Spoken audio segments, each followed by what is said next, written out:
in the name of Jesus Christ, and even by coming under the precious sprinkling of the precious blood of Jesus Christ, having fellowship in the name of Jesus Christ. It's an amazing privilege. దేవుని వాక్యం ధ్యానం చేయటం అనేది చాలా గొప్ప భాగ్యంగా నేను భావిస్తా ఉన్నాను. Thank you for the privilege you have given me to serve you, and you are really ఇప్పటికే మనం గత కొంతకాలం నుంచి అనేక విషయాలు మనం నేర్చుకుంటా ఉన్నాము. We are trying to study essential doctrines of Christianity. ప్రతి క్రైస్తవుడు నేర్చుకోవాల్సినటువంటి పునాది సత్యాల గురించి మనము నేర్చుకుంటున్నాం. అందులో న్యూమటాలజీ గురించి నేర్చుకుంటున్నాం. మనము పరిశుద్ధాత్మ యొక్క దైవత్వము, పరిశుద్ధాత్ముడు దేవుడు, పరిశుద్ధాత్ముడికి దేవునికి ఉండవలసిన అట్రిబ్యూట్స్ ఉన్నాయి. పరిశుద్ధాత్ముడు ఒక వ్యక్తి, పరిశుద్ధాత్ముని గురించినటువంటి సింబల్స్ బైబిల్ గ్రంథంలో ఏవైతే చెప్పారో వాటి గురించి కొంత చూసాం. పరిశుద్ధాత్మ దేవుడు చేసే పరిచర్య గురించి మనం కొన్ని విషయాలు నేర్చుకున్నాం. ఆ పరిశుద్ధాత్మ దేవుని వరాల గురించినటువంటి ఒక భాగం మన గతంలో కొంత నేర్చుకున్నాం. ఇవాళ రెండో భాగంగా మరికొన్ని వివరాలు నేర్చుకోవడానికి ప్రయత్నం చేద్దాం. పరిశుద్ధాత్మ దేవుని యొక్క కృపావరములు బైబిల్ గ్రంథంలో 4 చోట్ల పొందుపరచబడింది. రోమపత్రిక 12వ అధ్యాయం 1-8 వచనాలు, అలాగే 1 కొరింథీ 12వ అధ్యాయము 7 నుండి 11 వరకు 28వ వచనం, అలాగే 7వ అధ్యాయము 7వ వచనం, ఎఫెసీ పత్రిక 4వ అధ్యాయం 13వ వచనం, 1 పేతురు 4వ అధ్యాయము 9 నుండి 11 వరకు చెప్పబడింది. ఇందులో మనం లాస్ట్ వీక్ ఏం చేసామంటే ఎఫెసీ పత్రిక 4వ అధ్యాయం 13వ వచనంలో చెప్పబడిన వాటి గురించి మనం స్టార్ట్ చేశాం. మనం బాగా గుర్తుపెట్టుకోవాల్సింది ఏమిటి అంటే gifts of the Holy Spirit, అంటే పరిశుద్ధాత్మ కృపావరములు అని 1 పేతురు 4:9 నుండి 11 వరకు చదివితే అపోస్తలుడైన పేతురు మనకు తెలియపరుస్తాడు. కృపావరములు అంటే దేవుడు కృపచేత దేవుడు ఇస్తాడు, అది వరంగా ఇస్తాడు. ఆ విషయాన్ని మనం గుర్తుపెట్టుకోవాలి. ఇది దేవుడు మనకి ఇచ్చేది. రెండవది ఇది కృపచేత మనకి ఇచ్చేది. మూడవది ఒక వరముగా మనకి ఇవ్వబడింది. ఇది జీతం కాదు, లేదా మనం అడిగి పుచ్చుకునేది కాదు. దేవుడు ఏదైతే మనకి ఇస్తాడో వాటిని మనం సంతరించుకుంటాం. ఇందులో 2 స్కూల్స్ ఆఫ్ థాట్ ఉన్నాయని పోయినసారి మనం నేర్చుకున్నాం. కంటిన్యూయేషనిజం అండ్ సెసేషనిజం. సెసేషనిజం అంటే ఆల్రెడీ పోయినసారి చూసాం కాబట్టి మీకు ఒక్కసారి గుర్తు చేస్తున్నాను. సెసేషనిజం అంటే అర్థం ఏంటంటే ఆది సంఘములో అపోస్తలులు, ప్రవక్తలు ఏ కృపావరాలైతే ప్రజ్వలింపచేసి ఆది సంఘము అనగా సార్వత్రిక సంఘానికి పునాది వేసి దేవుని యొక్క వాక్యాన్ని రాసి ఇది దేవుని కార్యము అని రుజువుపరచడానికి కొన్ని సైన్ గిఫ్ట్స్ ఉంటాయి. ఎందుకు సైన్ గిఫ్ట్స్ ఉన్నాయంటే సంఘము అనేది ఒక మర్మముగా ఉండిపోయింది. పాత నిబంధన గ్రంథంలో మోషే ఏదైతే రాసిచ్చి ఇచ్చాడో యూదులు దాన్ని చాలా చాలా అపరిమితంగా ప్రేమిస్తారు, ఆ చొప్పున జీవిస్తారు. దానికి ఏదన్నా కొత్తది కలపాలన్నా, దాని గురించి ఏదైనా కొత్త సిద్ధాంతం రావాలంటే కూడా వాళ్ళు యాక్సెప్ట్ చేయరు. అందుకనే వాళ్ళు ఏమనుకున్నారంటే సంఘం అంటే కేవలం యూదులకు మాత్రమే, మెస్సయ్య యూదులకు మాత్రమే అని అనుకున్నారు. కానీ నిజానికి దేవుని ఉద్దేశం ఏంటంటే యూదులను ఏర్పాటు చేసుకొని యూదుల ద్వారా అనేకులను దీవించాలని దేవుడు కోరాడు. అంతే కదా. స్కూల్లో పిల్లలందరికీ మనం ఏదైనా డిస్ట్రిబ్యూట్ చేయాలనుకోండి, టీచరే వచ్చి అందరికి ఇవ్వడుగా. ఏం చేస్తాడు? క్లాస్ టీచర్ పిలుస్తాడు, లేక అందులో ఆ క్లాస్ లీడర్ ఉంటారు, ఆ గ్రూప్ లీడర్స్ ఉంటారు, వాళ్ళకి ఇచ్చేసి వాళ్ళని డిస్ట్రిబ్యూట్ చేయమంటారు. అలాగే జరిగిందన్నమాట. కానీ యూదులు దాన్ని అంగీకరించరు.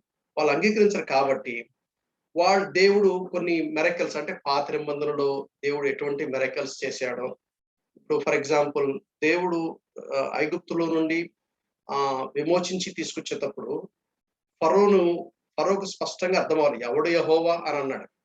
మోషే వీళ్ళు అడిగితే ఎవడు యెహోవా అన్నాడు, ఎవడో చూపించాడు. ఆ 10 తెగుళ్ళ ద్వారా స్పష్టంగా అందరికి అర్థమైంది ఏంటంటే వీరి దేవుడు నిజమైన దేవుడు. ఎందుకంటే ఆ 10 తెగుళ్లలో దేవుడు వాడినటువంటి ఆ తెగుళ్ళు ఎవరికి వ్యతిరేకంగా వాడినట్టే వాళ్ళ దేవతలకు వ్యతిరేకంగా వాడారు.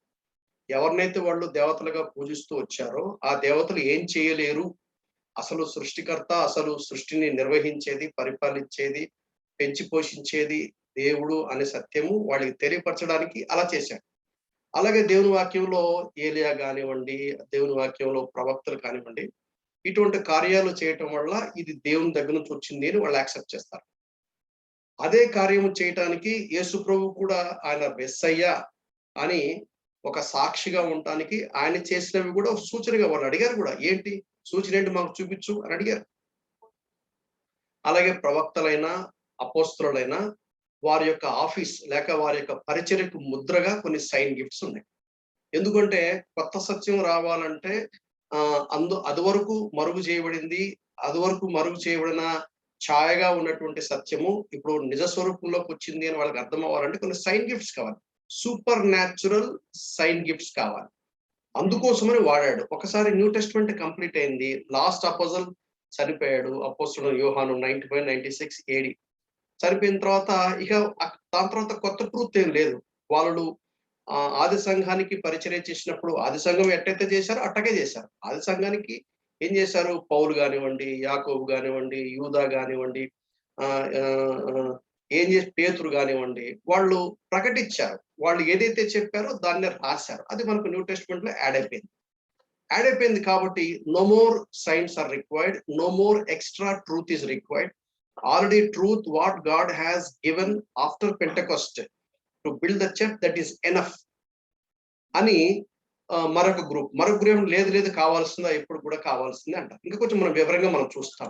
ఇప్పటి వరకు మనం ఏం చూసామంటే దేర్ ఆర్ 2 మెయిన్ గ్రూప్స్. ఒకటేమో వర్బల్, రెండోదేమో నాన్ వర్బల్. అదే సమయంలో ఒకటేమో టెంపరల్, మరొకటేమో ఆపరేషనల్. టెంపరల్ అండ్ ఎంతవరకు, క్రీస్తు శకము 95 లేక 96. అవి ఏమిటి అంటే సైన్ గిఫ్ట్స్.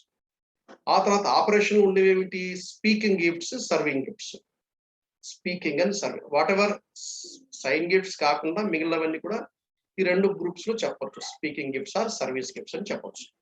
సైన్ గిఫ్ట్స్ అంటే ఏంటిది, sign gifts were given primarily to validate the authority of saviour and his disciples and apostles, prophets prior to the writing of the New Testament. Afterwards, the miraculous proofs were no longer needed, not necessary. ఎందుకంటే for the scripture themselves reveal the truth from the false. ఏది falls, ఏది truth, ఏది right, ఏది wrong, ఏది necessary, ఏది not necessary అనేది దేవుని యొక్క వాక్యం మనకు చెప్తుంది. కాబట్టి సైన్ గిఫ్ట్స్ తో అవసరం లేదు. దానికి మనకు ఎగ్జాంపుల్ ఏం చేసాము, యోహాను సువార్త 3:2, నికోదేము యేసుక్రీస్తు దేవుని దగ్గర నుంచి వచ్చిన మెస్సయ్య అని గుర్తించడానికి సూచక్రియలు అవసరమే. అలాగే 20-30 ఎన్నో చేశాడు, అవన్నీ రచించడానికి కూడా వీలు కాదన్నాడు. రోమపత్రిక 15:18 అపోస్తలుడు పౌలు అంటాడు, ఆత్కారుల చేత బలం చేత దేవుడు తన సంఘాన్ని కట్టాడు, సువార్త ప్రకటన ద్వారా అన్ని జనులు అనే అర్పణను దేవునికి అర్పించడానికి సహాయపడ్డాడని చెప్తాడు. 2 కొరింథీ 12:12 కూడా మనం చదివాం. ఒక అపోస్తలుల యొక్క చిహ్నం ఏమిటి అంటే సూచక్రియలు, అద్భుత కార్యములు, మహత్కార్యములు. ఫిబ్రవరి 2:4 కూడా మనము ఇంత గొప్ప రక్షణ అని చెప్తూ అక్కడ రక్షకుడు మాత్రమే కాదు, ప్రవక్తలు, అపోస్తలులు, శిష్యులు వాళ్ళు చేసిన మహత్కార్యాలు అవి సూచక క్రియల ద్వారా ఉన్నాయి అనే విషయాన్ని మనం చూసాం. మనం గతంలో ఏం చూసాము అంటే అపోస్తలుడు మనం చదివాం ఎఫెసీ 4:13లో. అపోస్తలుడు ఎవరు అపోస్తలుడు, అది టెంపరల్ దాంట్లో పెట్టాం. ఇప్పుడు లేరు అపోస్తలుడు. ఎందుకు లేరు, అపోస్తలులకు ఈ లక్షణాలు ఉండాలి. ఏమిటి, వాళ్ళు సంఘానికి వాళ్ళు పునాది వేసిన వాళ్ళుగా ఉండాలి. సంఘం అంటే స్థానిక సంఘం కాదు, సార్వత్రిక సంఘం. ఆది సంఘము అంటే సార్వత్రిక సంఘం అనేది అపోస్తల కాలం 2వ అధ్యాయం మొదలవుతుంది. రెండవది క్రీస్తు 2వ రాకడ వరకు అది కొనసాగుతుంది. అది సంఘ కాలము అంటారు, church period are grace period అంటారు. సో దానికి పునాది వేసిందంటే అపోస్తలులు, ప్రవక్తలు వేశారు. పునాది అనేది ఒకసారి వేస్తారు కానీ మాటి మాటికి అది వెయ్యరు. ఒకసారి పునాది వేసిన తర్వాత దాని మీద కట్టుకోవాలి. ఎందుకంటే పాత నిబంధనలో ఉన్నటువంటి దేవుని సత్యాలన్నీ ఛాయలుగా ఉన్నాయి. దాని నెరవేర్పు క్రీస్తులో అవన్నీ నెరవేర్చబడ్డాయి కనుక ఆ సత్యము దేవుడు అపోస్తలులకు, ప్రవక్తలకు తెలియపరిచాడు. దాన్ని రెవల్యూషన్ అన్నాము. వాళ్ళు దాన్ని రాశారు, దాన్ని ఇన్స్పిరేషన్ అన్నాము. ఇప్పుడు మనకి ఇల్యూమినేషన్ గా దేవుడు ఆ సత్యాలు మనకు తెలియపరుస్తాడు. రెండవది ఏంటంటే వాళ్ళు వాక్యాన్ని రాసిన వాళ్ళే ఉండాలి. ఆల్రెడీ వాక్యం క్లోజ్ అయింది, ఇప్పుడు కొత్తగా వాక్యం అంటూ ఏమీ లేదు.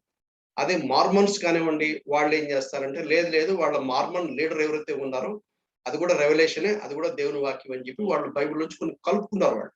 సో మార్మన్ సిద్ధాంతం వేరే, మనం దాన్ని అంగీకరించాం. ఆ తర్వాత కన్ఫర్మేషన్ బై ద లార్డ్. ఇది ప్రభు వాళ్ళని పంపించిన దేవుని దగ్గర నుంచి వాళ్ళు వచ్చినటువంటి దైవ సేవకులు అని చెప్పడానికి కొన్ని రుజువులు. అది 2 కొరింథీ 12:12 మనం చూసాం. Witness to the resurrection of Christ. 12వ అపోస్తలుడైనటువంటి యూదా ఇస్కరియోతు ఉరిపోసుకొని చనిపోయిన తర్వాత అపోస్తలుడు ఏం చేశారంటే ఆ స్థలాన్ని మనం ఒక భర్తీ చేద్దాము. అయితే కొన్ని కండిషన్స్ పెట్టారు. అందులో ఒక కండిషన్ ఏంటి, యేసు ప్రభువును చూసిన వాళ్ళు, శిష్యులతో కలిసి యేసు ప్రభుతో కలిసి సంచరించిన వాళ్ళు. ఒకటే ఒక ఎక్సెప్షన్ ఏమిటి అంటే పౌలు. ఎందుకంటే దేవుని వాక్యంలో ఎక్సెప్షన్ అనేది మనం చూస్తాం. అట్లా అని చెప్పి ఇంకొక ఎక్సెప్షన్ ఉందా? లేదు అని బైబిల్ పండితులు చాలా కరాఖండిగా చెప్తారు. కాబట్టి అపోస్తలులు అయినా అంతే, ఈవెన్ ప్రవక్తలు అయినా అంతే. అయితే రోమా 16:7లో అపోస్తలుడు అనే పదం చూస్తాం. 2 కొరింథీ 8:23లో ఇవి 2 కూడా పౌలు రాసినవే. ఈ అపోస్తలులు అంటే మీనింగ్ ఏంటి? పంపబడిన వారు అని అర్థం. నాట్ ఇన్ లిటరల్ సెన్స్, అంటే ఒక టైటిల్ లాగా మనం వాడడానికి వీల్లేదు. టైటిల్ ఎప్పుడు బ్రదర్ వరకుమార్ అని చెప్తారు. అది చెప్పేటప్పుడు నేను రాసుకునేటప్పుడు నేను బ్రదర్ వరకుమార్ అని నేను రాసుకోను. ఎందుకంటే బ్రదర్ అనేది నాకు టైటిల్ కాదు అది. మీరు పిలిచేటప్పుడు బ్రదర్ వరకుమార్ అంటారు. అలాగే సిస్టర్. ఇప్పుడు కానీ విచారణ చాలా మందికి దీని గురించిన వివరణ తెలియదు. ఒక భర్త తన భార్యను ఇతరులకు పరిచయం చేసేటప్పుడు కూడా సిస్టర్ సో అండ్ సో అని అంటారే కానీ అది కరెక్ట్ కాదు. My wife so and so అని చెప్పాలి. అలాగే భార్య భర్తను పరిచయం చేసేటప్పుడు బ్రదర్ సో అండ్ సో అని చెప్పి పరిచయం చేయకూడదు. బ్రదర్ అనేది ఏంటిదంటే అదొక టైటిల్ గా రోమన్ క్యాథలిక్ వాళ్ళు వాడతారు. ఫాదరు, బ్రదరు, మదరు అని టైటిల్ గా వాడతారు. అంటే అదొక బిరుదు వాళ్ళకి. అది అందరికి ఇవ్వరు. దానికి కొన్ని అర్హతలు ఉంటాయి. కాబట్టి మనం రాసేటప్పుడు కూడా బ్రదర్ వరకుమార్ అని నేను రాయకూడదు. నేను వరకుమార్ అని రాసుకుంటా. అంతగా లేదండి మరి అందరికీ ఏదో ఒకటి పెడతాం కదా అంటే మిస్టర్ అని పెట్టుకోండి, పర్వాలేదు. మిస్టర్ అని పెట్టుకోవచ్చు. సో అది మనం గ్రహించాలి. సో అపోస్తలులు అని 16:7 రోమపత్రిక 2 కొరింథీ 8:23 రాయబడింది. అవి బిరుదులుగా కాదు, పంపబడిన వారు. అంటే అర్థం ఏంటంటే ఇప్పుడు ఒక సంఘం ఉంటుంది. ఆ సంఘంలో జరిగిన పరిచర్య వల్ల కొన్ని బ్రాంచెస్ అవుతాయి. బ్రాంచెస్ అయినప్పుడు అప్పుడు ఏం చేస్తారంటే ఆ బ్రాంచెస్ లో ఉన్న వారికి వాక్య పరిచర్య కోసం మెయిన్ అసెంబ్లీలో కొంతమంది వాళ్ళు సపోర్ట్ చేస్తారు, పంపిస్తారు. ఒక మిషనరీని పంపిస్తారు. ఆ పంపించిన దాన్ని అపోస్తలులు అంటే పంపబడిన వారు అని లిటరల్ మీనింగ్. సో ఆ మీనింగ్ చొప్పున వాడుకుంటే అభ్యంతరం లేదు, కానీ యాక్చువల్ గా టైటిల్ గా అపోస్తలులు అనేది ఇప్పుడు లేదు అనే విషయం మనకు అర్థం. అలాగే ప్రవక్తలు కూడా అంతే. ప్రవక్తలు అంటే ఆ దినాల్లో ఉన్నటువంటి ఆనవాయితీ ఏమిటంటే speaking on behalf of God to the people. ప్రజలతో మాట్లాడతారు, దేవుని పక్షంగా మాట్లాడతారు. అలాగే దేవుని పక్షంగా ప్రజల దగ్గరకు వచ్చేవాడిని ప్రవక్త అంటారు. ప్రజల నుంచి దేవుని దగ్గరికి వెళ్ళే వాళ్ళని యాజకుడు అంటారు. తర్వాత super natural ability to see into future mysteries అది ఇప్పుడు లేవు, అప్పుడు ఉంది. అందుకనే ఇప్పుడు లేరు అని చెప్తాం. సంఘానికి పునాది వేయాలి. తర్వాత వాళ్ళు చేసిన పరిచర్యకు వ్యాలిడేషన్ కూడా ఉండాలి. 1 కొరింథీ 14:37 పోయినసారి మనం చదువుకున్నాం. అంటే ఇతరులు చూసి ఈయన ప్రవక్తనా కాదా అని, ఈయన చెప్పిన వాక్యాలు ప్రవచన అవునా కాదా అనేది ఇతరులు కూడా కన్ఫర్మ్ చేయాలి అని పౌలు రాస్తాడు 1 కొరింథీ 14:37లో. పోయినసారి చూసాము, మీకు ఒకసారి జ్ఞాపకం చేస్తున్నా. తర్వాత న్యూ టెస్ట్మెంట్ కంప్లీట్ అయిన తర్వాత there is no more prophets. కానీ ఈ దినాల్లో విచారకరమైందంటే సోద చెప్పడం లాగా, లేక జోష్యం చెప్పేలాగా దేవుడు నువ్వు పలానా డాక్టర్ అవుతావు, పలానా ఇంజనీర్ అవుతావు, నీకు పలానా ట్రాన్స్ఫర్ వచ్చింది, నీకు పలాని నష్టం కలుగుతుంది, లేక నీకు పలానా ఆశీర్వాదం కలుగుతుంది చెప్పడం దట్ ఈస్ అన్బిబ్లికల్. దేవుడు అటువంటి పనులు చేయడు. అవన్నీ ఊహాగానంతో చెప్పేదే. అది నన్ను అడిగితే దాదాపు 40 ఏళ్ళ నుంచి నేను సేవ చేస్తున్నాను. నాకు అర్థమైంది ఏంటంటే అది వాక్యానుసారమైంది కాదు. అటువంటివి మనం ప్రోత్సాహపరచకూడదు. ఆ విషయాన్ని బాగా గుర్తుపెట్టుకోండి. ఎందుకంటే ప్రవచనం అంటే అయితే ఇంకొకటి ఉంది. వాక్యం చెప్పేటప్పుడు వాక్యంలోని సత్యాలు పరిశుద్ధాత్మ ప్రేరేపణ ద్వారా చెప్పినప్పుడు అది ప్రవచనాలుగా మనం భావించాం. వాక్యంలో ఉన్న సత్యాన్నే చెప్తాం. ఇంకొక పాయింట్ ఏంటంటే ఫర్ ఎగ్జాంపుల్ నేను ఒక సత్యము, సురేష్ మంగూరి ఒక సత్యము, లేక సుధీర్ జంగం ఒక సత్యము, ఎడ్వర్డ్ విలియమ్స్ ఒక సత్యం, ఒక్కొక్క సత్యం చెప్పరు. అందరూ చెప్పిన అదే సత్యం చెప్పాలి. ఫర్ ఎగ్జాంపుల్ వాక్యంలో ఒక particular fragment of the scripture block అని చెప్పింది అనుకోండి, ఎవరు వాక్యం చెప్పినా బ్లాక్ అనే చెప్పాలి. దేవుడు కొత్త సత్యం బయలుపరచడు. ఆ విషయాన్ని బాగా గుర్తుపెట్టుకోవాలి. దాని అప్లికేషన్, అందుకనే ట్రూత్ మనం బిబ్లియాలజీలో కూడా మనం చూసాం. వాక్యంలోని ఒక టెక్స్ట్ ఒక సత్యాన్ని చెప్తున్నప్పుడు ఒకే ట్రూత్ చెప్తుంది, దాని అప్లికేషన్స్ మారుతాయి. అది పాత నిబంధన కొత్త నిబంధన దాని గురించిన వివరణ మనము పోయినసారి బిబ్లియాలజీలో బాగా చూసాం. ఆ విషయాన్ని మనం బాగా గుర్తుపెట్టుకోవాలి. తర్వాత ఎవాంజలిస్ట్, దీని గురించి కూడా మనం చూసాం. ఎవాంజలిస్ట్ అంటే అర్థం ఏంటి? మరి సువార్థికుడు అంటే ప్రత్యేకంగా సువార్థికులు ఉంటారా? ఉంటారు. మరి అట్లంటే సువార్త చెప్పే పరిచర్య వాళ్ళది మాత్రమేనా? అలా కాదు, అలా కాదు. మామూలు ప్రతి మన బైబిల్ గ్రంథం పోయినసారి మనం చూసాం. బైబిల్ గ్రంథం ఏం చెప్తుందంటే, రక్షణ పొందిన ప్రతి వారు కూడా సువార్త ప్రకటించాలి అని శిష్యులతో చెప్పాడు. మార్కు సువార్త 16వ అధ్యాయం 15వ, go in to the world అన్నాడు. మీరు లోకంలోనికి వెళ్ళండి, సర్వ సృష్టికి సువార్త ప్రకటించండి. అంటే సర్వ సృష్టి అంటే ఏంటి? సర్వ సృష్టి we have to define what is the whole world. దేవుడు నీకు ఏ వరల్డ్ ఇచ్చాడు? దేవుడు నీకు ఎటువంటి సర్కమ్స్టెన్సెస్ ఇచ్చాడు? దేవుడు నీకు ఎటువంటి రిలేషన్షిప్ ఇచ్చాడు? దేవుడు నిన్ను ఎటువంటి జియోగ్రఫికల్ లొకేషన్ లో పెట్టాడు? ఫర్ ఎగ్జాంపుల్, నేను హైదరాబాద్ లో ఉన్నాను. ఇప్పుడు నాకు సర్వ సృష్టి అంటే అర్థం ఏంటి? నేను హైదరాబాద్ లో ఈసీఎల్ ఈ ప్రాంతంలో ఒక పర్టికులర్ కాంప్లెక్స్ లో ఉన్నాను. నాకు కొంతమంది వ్యక్తులు పరిచయం అవుతారు. అది పాలు పోసేవాడే కావచ్చు, ఆ పేపర్ వేసేవాడే కావచ్చు, నేను కిరాణా తెచ్చుకునేవాడే కావచ్చు, లేక నేను కూరగాయలు వెళ్ళినప్పుడే కావచ్చు, లేకపోతే మటన్ మార్కెట్ వెళ్ళినప్పుడే కావచ్చు, లేక నాకు ఎవరెవరైతే పరిచయం అవుతారో, ఎవరెవరికి నేను యాక్సెసిబుల్ గా ఉంటానో, ఎవరెవరు నాకు యాక్సెసిబుల్ గా ఉంటారో, స్పెషల్ గుర్తుపెట్టుకోండి. ఈ సందర్భంలో నేను మీకు తెలియజేసే సత్యం ఏంటంటే, ఇందాక బ్రదర్ కూడా వరప్రసాద్ గారు చక్కగా ప్రార్థన చేశారు. Nothing is accident in our life. God is sovereign మనం నమ్ముతాం. దేవుడు సార్వభౌమ దేవుడు. ఆయన సెలవు లేకుండా తల వెంట్రుక రాలి కింద పడదని బైబిల్లో రాయబడుతుంది. అంటే మన తల వెంట్రుకలన్నీ కూడా కౌంట్ లో ఉన్నాయట. అంటే God is so serious in every inch of our life అనే విషయాన్ని మనం బాగా గుర్తుపెట్టుకోవాలి. సో కాబట్టి ప్రతి వ్యక్తి కూడా సువార్త ప్రకటించాలి. It's a mandatory. His last command is our first concern అని అగైన్ స్టూట్ కూడా చాలా సార్లు భవిష్యత్తు మీరు వినుంటారు. That's number 1. Number 2, we must be his witnesses. మనం ఆయన సాక్షులుగా మనం ఉండాలి. We are his witnesses. We shall be and rival. We are. The only question is either good witnesses or bad witnesses. That's the only point. తర్వాత మూడోది మనం గుర్తుపెట్టుకోవాల్సింది ఏంటంటే, దేవుడు మీరు లోకంలో వెలుగులాగా ఉండాలి. తర్వాత మీరు లోకానికి ఉప్పై ఉన్నారు. అంటే ఉప్పు సారం ఇచ్చే ఉప్ప లేక నిస్సారమైన ఉప్ప అనేది మనం తేల్చుకోవాలి. సో ఈ 4 పాయింట్లు మాత్రమే కాకుండా పాత నిబంధనలో దేవుడు ఇశ్రాయేలుకు చెప్పినటువంటి ఒక భాగం ఏంటంటే, యు ఆర్ ఎ వాచ్మెన్ అంటాడు. You are a watchman. You must watch and inform the people of God. Leadership లో మనం నేర్చుకునే ఒక ప్రాముఖ్యమైన పాయింట్ ఏంటంటే, అంటే we should watch and inform the people, alert the people.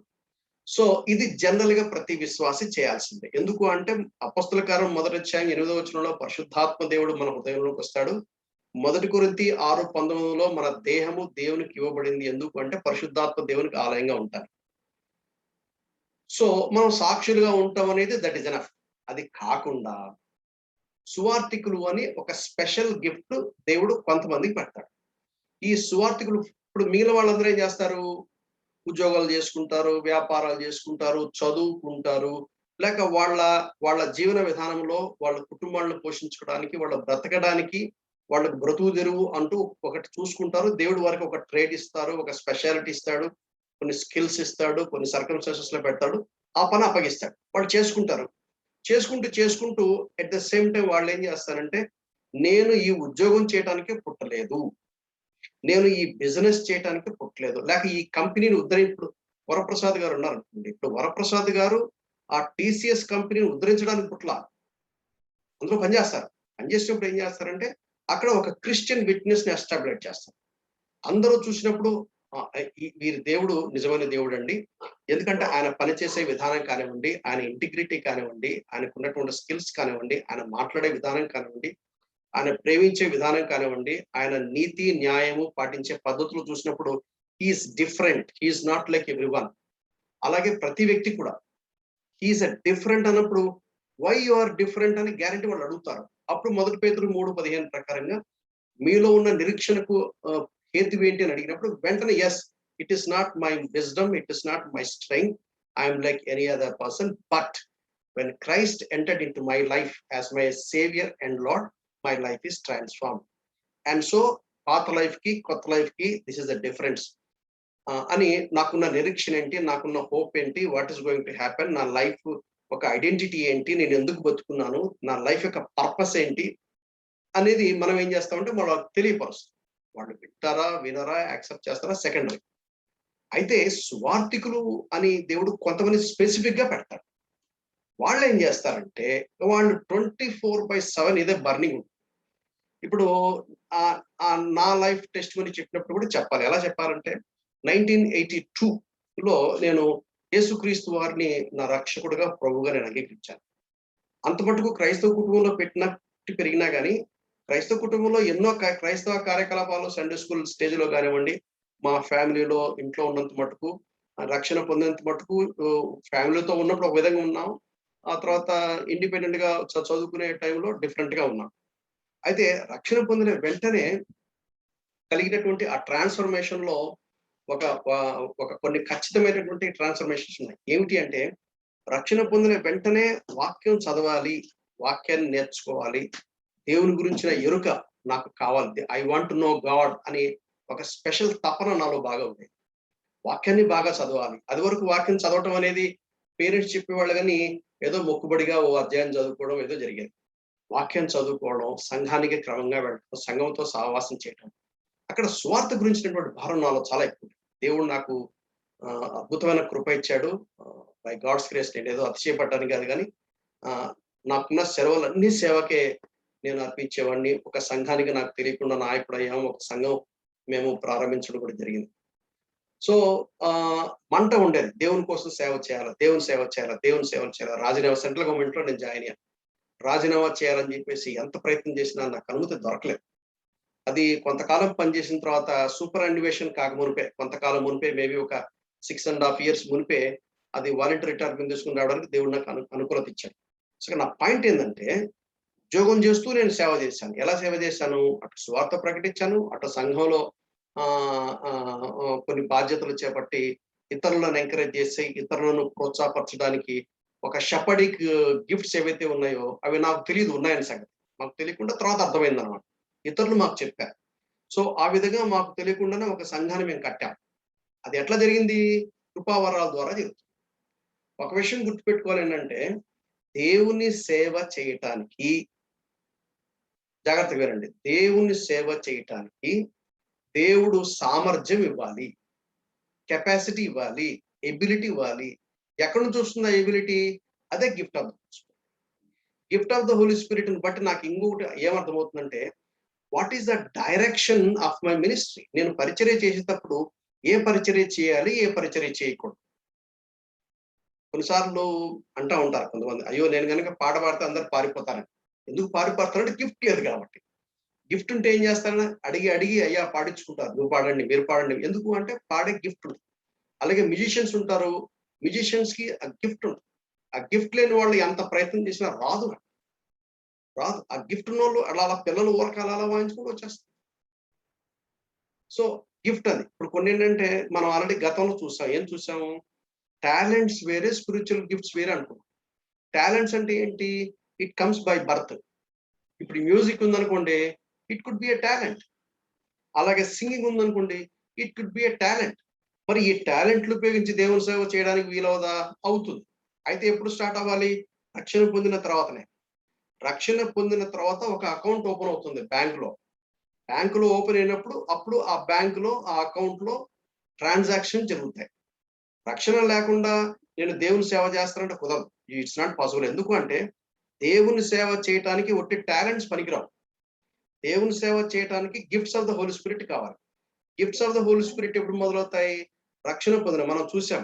Physical birth తోనేమో talents వస్తాయి, స్పిరిచువల్ బర్త్ తోనేమో స్పిరిచువల్ గిఫ్ట్స్ వస్తాయి. ఈ స్పిరిచువల్ గిఫ్ట్స్ ఎందుకు ఇస్తాడు? సంఘాన్ని కట్టడానికి ఇస్తాడు, ఇతరుల జీవితాలను కట్టడానికి ఇస్తాడు. దేవుని రాజ్యం కట్టడానికి దేవునితో పార్ట్నర్స్ గా మనం తీసుకొని ఆ దేవుని సేవ చేయడానికి దేవుడు కృపావరం ఇస్తాడు. దేవుడు నాకు ఏ కృపావరం ఇచ్చాడు ఎలా తెలుసుకోవాలి? ఇదైన తర్వాత మనం నేర్చుకుందాం. ప్రతి విశ్వాసికి ఏం అర్థం అవ్వాలంటే దేవుడు నాకు ఏ కృపావరం ఇచ్చాడు అని కరాఖండిగా అర్థం అవ్వాలి. నాకు గనుక ఏ కృపావరం ఇచ్చాడో నాకు అర్థమవుతుంది.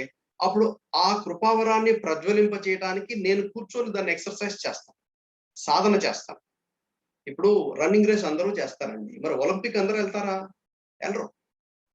ఓ క్రికెట్ మ్యాచ్ అవ్వచ్చు, అందరూ స్టేట్ ని రిప్రజెంట్ చేస్తారా? అందరూ కంట్రీని రిప్రజెంట్ చేస్తారా? చేయరు. సో సాధన చేస్తారు. ఇప్పుడు నేనున్నా అనుకోండి, మా గవర్నమెంట్ లో వాళ్ళు కూడా ఇట్లా క్రికెట్ మ్యాచ్ పెట్టారు. పెట్టిన తర్వాత ఒకడు తక్కువయ్యాడు. నన్ను అడిగారు, అయ్యో నాకు రాదండి అని చెప్పి, సింపుల్ బ్యాట్ ఇక్కడ పట్టుకున్నారు. లైఫ్ లో ఒకేసారి బ్యాట్ పట్టుకున్నాను, 3 వికెట్లు పోయినాయి, అంతే. That's all. ఇంకెప్పుడు పట్టుకోలేదు. So that is not my cup of tea. అట్లా అని చెప్పి వేరే ఆటలు ఆడలేదా? ఆడాం కానీ మేము స్టేట్ లెవెల్లో పోలేదు. So what I mean to say is, సంఘంలో సేవ చేయాలంటే మానవ శక్తి, మానవ తెలివితేటలు, మానవ రిసోర్సెస్ దేవుని సన్నిధిలో మురికిపోయిన నాట్ యాక్సెప్టబుల్.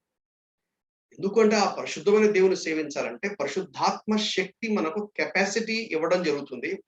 ఆ సామర్థ్యంతో, అంటే నన్ను దేవుడు వాడుకుంటాడు, నా బాడీని దేవుడు వాడుకుంటాడు, ఆర్గాన్స్ ఆఫ్ మై బాడీని వాడుకుంటాడు. వాడుకొని ఏం చేస్తాడు?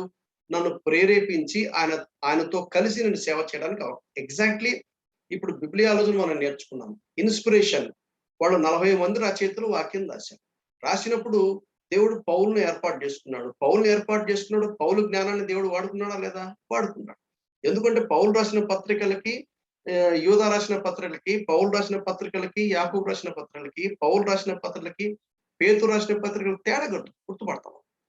ఎందుకు గుర్తుపడతాం అంటే వాళ్ళ బ్యాక్గ్రౌండ్ దేవుడు వాడుకున్నాడు, వారి తెలివితేటలు వాడుకున్నాడు, వాడుకున్న రిసోర్సెస్ అవి కూడా ఇచ్చింది ఎవరు? అది కూడా దేవుడే. సో ఇటు దేవుడు మానవుడు పార్ట్నర్షిప్ తో జరుగుతుంది. ఆ విషయం బాగా గుర్తుపెట్టారు. సువార్థికులు అనే ఒక ప్రత్యేకమైనటువంటి కృపావరం కొంతమందికి ఇస్తారు. వాళ్ళు ఏం చేస్తారంటే they burn for perishing souls. అసలు వాళ్ళు కన్నీటితో, భారంతో ప్రార్థన చేస్తారు. వాళ్ళు వాళ్ళకున్నటువంటి ఆ గిఫ్ట్ ని బట్టి వాళ్ళు నార్మల్ గా మాట్లాడతారు, అనేకులు రక్షణ. So super natural ability to point sinners to Christ and to burden Christians about soul winning. సంఘంలో కనీసం ఒకరిద్దరు దేవుడు పెడతాడు. వాళ్ళు ఏం చేస్తారంటే మిగిలిన వారిని సువార్త ప్రకటించడానికి. ఇప్పుడు నేను సంఘానికి నాయకుడుగా ఉన్నప్పుడు నేను ఏం చేశానంటే మా సంఘంలో మెంబర్స్ అందరినీ అవుట్ రీచ్ కోసం వాళ్ళని బాగా ప్రిపేర్ చేశాం. సువార్త ఎలా చెప్పాలి, వాళ్ళకి సెమినార్స్ కండక్ట్ చేసేవాళ్ళం, వాళ్ళని కూర్చోపెట్టి నేర్చుకోవాలి. వాళ్ళు మమ్మల్ని గమనించని చెప్పేవాళ్ళం. మేము ఎదుటికి స్వార్థ చెప్పినప్పుడు మీరు మమ్మల్ని బాగా అబ్జర్వ్ చేయండి, మేము ఏ కాంటెక్స్ట్ తీసుకున్నాం, ఎక్కడ స్టార్ట్ చేసాం, ఎక్కడ క్లోజ్ చేసాం, ఎంత టైం చెప్తున్నాం. ఓ క్రాస్ రోడ్స్ లో నిలబడి మైక్ తీసుకుని చెప్తున్నప్పుడు స్ట్రీట్ ప్రీచింగ్ లో ఎలా చేయాలో మనం వాళ్ళకి నేర్పించాం. అలాగే 1-to-1 సంఘంలో లేక ఫ్రెండ్షిప్ ఎవాంజలిజం అంటాం మనం. దాని గురించి మేము తీసుకోలేదు కదా, హౌ టు ప్రీచ్ గాస్పెల్ అనే పాయింట్ తీసుకోలేదు. దాంట్లో ఇవన్నీ చెప్తాం అన్నమాట. How to do personal evangelism, ఎలా చేయాలి, ఎట్లా స్టార్ట్ చేయాలి, ఎట్లా క్లోజ్ చేయాలి, ఏ కాంటెక్స్ట్ తీసుకోవాలి, ఏ కాంటెక్స్ట్ తీసుకోకూడదు, గీతలు ఎక్కడి దాకా గీసుకోవాలి, ఎప్పుడు మౌనంగా ఉండాలి, ఎప్పుడు మాట్లాడాలి, ఇవన్నీ ఒక సంఘ నాయకుడిగా వీ హావ్ టాట్ దెమ్. ఎందుకంటే దేవుడు మాకు గిఫ్ట్ ఇచ్చాడు కాబట్టి. ఆ గిఫ్ట్ ఇవ్వకుంటే నేను చేయలేను, నా వల్ల కాదు, ఇతరులు కూడా గ్రహించలేదు, తీసుకో. They don't accept. సో కాబట్టి సువార్థికులు అనే గిఫ్ట్ అనేది దేవుడు ఇచ్చాడు అనేది పోయినసారి కూడా మనం చూసాం. ఆ తర్వాత super natural ability to preach. ఎవరో పాస్టర్స్ అండ్ టీచర్స్. యాక్చువల్ గా పాస్టర్స్ అండ్ టీచర్స్ అనేది రెండు ఒకటే పదం. ఎలా చెప్పాలి అంటే ఉపదేశకులైన కాపరులు అని రాయాలి యాక్చువల్గా అయితే. బట్ స్టిల్ ఇంగ్లీష్ లో కూడా పాస్టర్స్ అండ్ టీచర్స్ అనే ఉంది. ఎవరు pastors and teachers? Super natural ability to preach and teach. మీకు సురేష్ వంగూరి గారు ఆ రెండింటికి తేడా బాగా చెప్పుకుంటారు. ప్రీచింగ్ అంటే ఏంటి, టీచింగ్ అంటే ఏంటి, ఈ రెండింటికి మధ్యలో ఉన్న డిఫరెన్స్ ఏంటి. ఒక సంఘ కాపరి ఏం చేస్తారంటే he will preach and he will teach the word so as to feed. ఈ వాక్యం ద్వారా ఏం చేస్తాడు, పోషిస్తాడు, అంటే వాళ్ళని పెంచుతాడు. పాలు అనే పాలతో, మొదటి పేతురు 2వ అధ్యాయంలో రాయబడింది, వాక్యం అనే పాలతో వాళ్ళు ఎదగడానికి కాపరి పాలు కావాల్సిన వాడికి పాలు పోస్తాడు.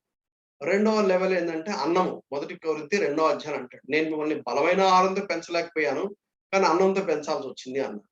సో 3వ లెవెల్ ఏంటంటే బలమైన ఆహారం. హెబ్రీ పత్రిక 5వ అధ్యాయం. ఈ బలమైన ఆహారం ఏం చేస్తుంది, మన విచక్షణ జ్ఞానం, అంటే what is right, what is wrong, what is true, what is false, what is righteousness, what is unrighteousness, ఆ థిన్ లైన్ ఆఫ్ సపరేషన్ గ్రహించడానికి వాక్య జ్ఞానం చేత మన హృదయాలు, మన మైండ్ నింపుకున్నప్పుడు ఆ వాక్య జ్ఞానం చేత ఆ విచక్షణ జ్ఞానాన్ని దేవుడు మనకు కలిగిస్తాడు.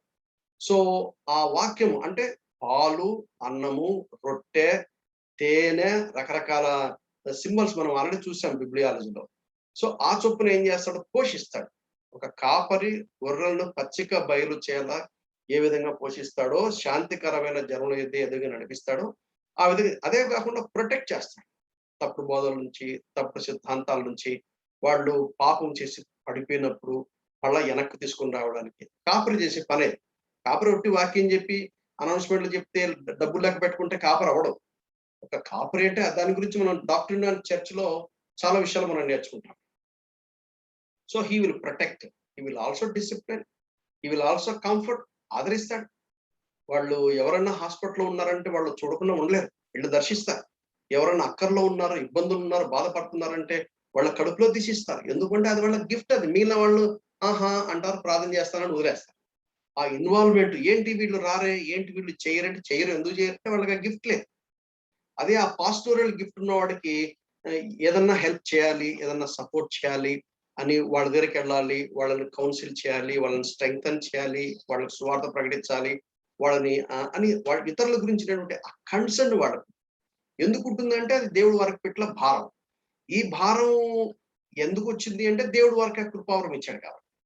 సో అది మనం గుర్తుపెట్టుకోవాలి. They will lead the flock. ఆ తర్వాత పాస్టర్స్ అండ్ టీచర్స్ అన్నప్పుడు not all teachers are pastors, but all pastors are teachers. So ఈ సందర్భంలో నేను మీకు మరొకసారి జ్ఞాపకం చేసేది ఏంటంటే, కొంతమంది సంఘాల్లో దేవుడు నన్ను సేవకు పిలిచాడు అని వస్తారు. కానీ వాళ్ళకి టీచింగ్ గిఫ్ట్ ఉండదు.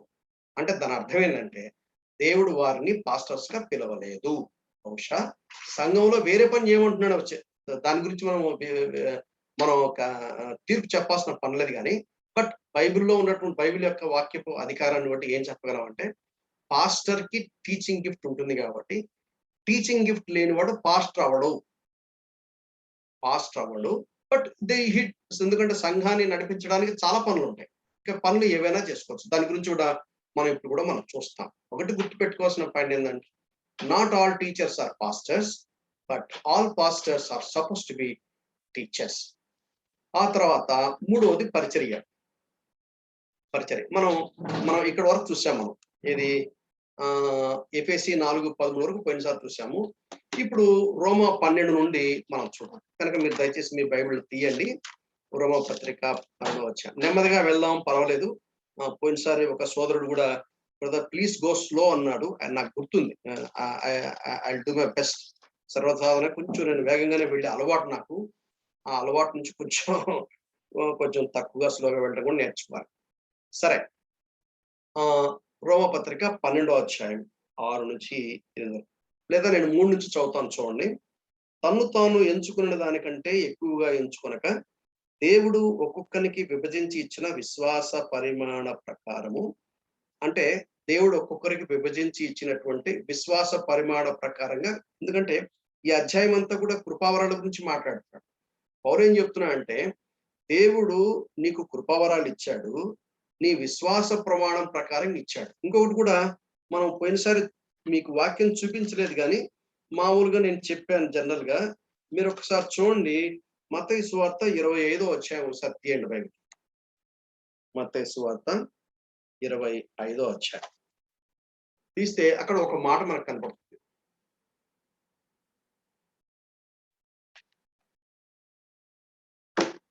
14 వచ్చి నేను చదువుతాను చూడండి. 25:14. పరలోక రాజ్యము ఒక మనుషుడు దేశాంతరమునకు ప్రయాణమై తన దాసులను పిలిచి తన ఆస్తిని వారికి అప్పగించినట్లుండను. అతడు ఒకనికి 5 తలాంతులు. ఈ తలాంతులు అంటే ఇదివరకు మనం అనుకున్నట్టు ఫిజికల్ బర్త్ తో పాటు వచ్చే తలాంతులు అన్నాం కదా. ఆ తలాంతులు వేరే, ఈ తలాంతులు వేరే. ఇక్కడ తలాంతులు అంటే అర్థం ఏంటంటే సమ్ వెయిట్. ఆ దినాల్లో తలాంతులు అనేవాళ్ళు. వెయిట్ ఇప్పుడు మన కేజీస్ అంటాం. సో కొన్ని దేశాల్లో పౌండ్స్ అంటారు. అట్లా ఒక్కొక్క దేశంలో ఒక్కొక్క యూనిట్ ఉంటుంది. సో ఇక్కడ తలాంతులు అంటే సమ్ మెజర్ ఆఫ్ వెయిట్. ఒకటికి 5 తలాంతులు ఇచ్చాడు. తర్వాత ఒకటికి 15 వచ్చింది. ఒకటికి 5 తలాంతులను, ఒకటికి 2, ఒకనికి 1. ఆ తర్వాత మాట గమనించండి. ఎవని సామర్థ్యం చొప్పున వానికి ఇచ్చి దేశాంతరానికి పోయాడు. వాడికి 5 ఎందుకు ఇచ్చాడు? వాడు 5 తలాంతులు ఉపయోగించి వ్యాపారం చేయటానికి సామర్థ్యం ఉంది. వాడు 6 ఇస్తే చేయలేడు, వాడు 10 ఇస్తే చేయలేడు, వాడు 5 ఇస్తే కరెక్ట్, లేకపోతే స్ట్రెస్ అవుతాడు, స్ట్రెయిన్ అవుతాడు, వాడు హ్యాంగ్ అయిపోతాడు, అంటే కన్ఫ్యూజ్ అయిపోతాడు, వాడు బర్స్ట్ అవుట్ అయిపోతాడు. అందుకని 5 ఇచ్చాడు. ఇంకొకటికి 2 ఇచ్చాడు. మరి ఏంటి వాడు 3 ఇవ్వచ్చుగా, మరి 4 ఇవ్వచ్చుగా, లేకపోతే అందరికీ తలా 5 ఇవ్వచ్చుగా. బైబిల్ ఏం చెప్తుందంటే ఎవరిని సామర్థ్యం చొప్పున వానికి ఇచ్చి దేశాంతరం పోయాడు. ఆ మాట చెప్పడానికి అది తీయించాను. సో కాబట్టి ఎవరికి ఎంత ఇవ్వాలని ఎవరికి తెలుస్తుంది? సృష్టికర్తకు తెలుసు. God knows what is omnipotent. అసలు మనల్ని సృష్టించింది ఎవరండి? ఆయనేగా. ఆ మాటకు వస్తే సామ్ నంబర్ 139లో ఏమన్నాయి విడుదల మీరు తర్వాత చూసుకోండి. తల్లి గర్భంలో మనం పిండంగా ఉన్నప్పుడు కూడా ఆయన సూపర్వైజ్ చేశారు. God supervise. నేను మరలా చెప్తున్నాను, మీరు ఫేర్ గా ఉన్నారా, లేక మీరు డార్క్ గా ఉన్నారా, మీరు బాగా హైటెక్ ఉన్నారా, లేక చాలా పొట్టిగా ఉన్నారా, లేక అందంగా ఉన్నారా, అందహీనంగా ఉన్నారా, మీరు ఎవ్వరూ అతిశయపడాల్సిన పని లేదు, కృంగిపోవాల్సిన పని లేదు. దేవుడు ఏమన్నాడంటే, వరకుమా నీవు ఇలా ఉంటే బాగుంటుంది అని చెప్పేసి దేవుడు, నేను నా తల్లి గర్భంలో పిండంగా ఉన్నప్పుడే నన్ను ఏ కలర్ ఉండాలి, ఎంత హైట్ ఉండాలి, నా ఫిజికల్ స్ట్రక్చర్ ఎలా ఉండాలో God it designed it. It is not by accident, it is not auto process. Sam number 130 నుంచి చదివితే మనకు అర్థమైంది. అక్కడ ఏమంటాడంటే, నీవు నన్ను కలుగజేసిన విధం చూసి నాకు భయము ఆశ్చర్యం కలుగుతుందని చక్కగా ఎక్స్ప్లెయిన్ చేస్తాడు. సో కాబట్టి గాడ్ ఆయన గ్రంథంలో రాసుకున్నట్ట, అంటే every part, every organ in our body how it is work. కాబట్టి God is sovereign, God is sovereign అనే విషయాన్ని మనం గుర్తుపెట్టు. ఎందుకు ఒకటికి 5 ఇచ్చాడు, ఒకటికి 2 ఇచ్చాడు అంటే ఆ సామర్థ్యం ఇచ్చింది కూడా దేవుడే. దేవుడే నువ్వు ఇది చేయి చాలన్నాడు. దీని గురించిన వివరణ మీకు పోయినసారి ఒక చిన్న ఎగ్జాంపుల్ చెప్పాను. మీకు బహుశా గుర్తుండి ఉండాలి. గుర్తుపెట్టుకొని మర్చిపోకండి. ఏమిటంటే, ఇప్పుడు ఒక బస్సు తయారు చేసి రోడ్డు మీదకి రావాలంటే, ఆ బస్సు తయారు చేయడానికి అందరూ ఇంజినీర్లా? కాదు. అందరూ సూపర్వైజర్లా? కాదు. అందరూ వెల్డర్సా, అందరూ ఫిట్టర్సా, అందరూ కార్పెంటర్సా, అందరూ టైలర్సా, అందరూ పెయింట్? నో. ఒక్కొక్కరికి అందరు కావాలి. అక్కడ టైలర్ కావాలి, ఫిట్టర్ కావాలి, వెల్డర్ కావాలి, సూపర్వైజర్ కావాలి, క్లీనర్ కూడా కావాలి. క్లీనర్ కూడా కావాలి. మరి ఏంటి నన్ను క్లీనర్ గా పెట్టట, మరి వాడినేమో సీఎండిగా పెట్టారు, లేదా వాడిని ఎగ్జిక్యూటివ్ డైరెక్టర్ పెట్టారు, నన్ను కూడా పెట్టొచ్చు కదా అని మనం ఎవరు అనకూడదు. ఎందుకు అనకూడదు అంటే, నీవు ఎవరు అనే ప్రశ్నకి జవాబు తర్వాత. నీకు ఇచ్చిన దాంతో నువ్వేం చేస్తున్నావు, దట్ ఈస్ ఇంపార్టెంట్. నేను మరలా చెప్తున్నా, it is not the question whether I'm engineer, I'm a scientist, or I'm a professor, లేకపోతే నేనేదో లాయరా, లేకుంటే that is not the question.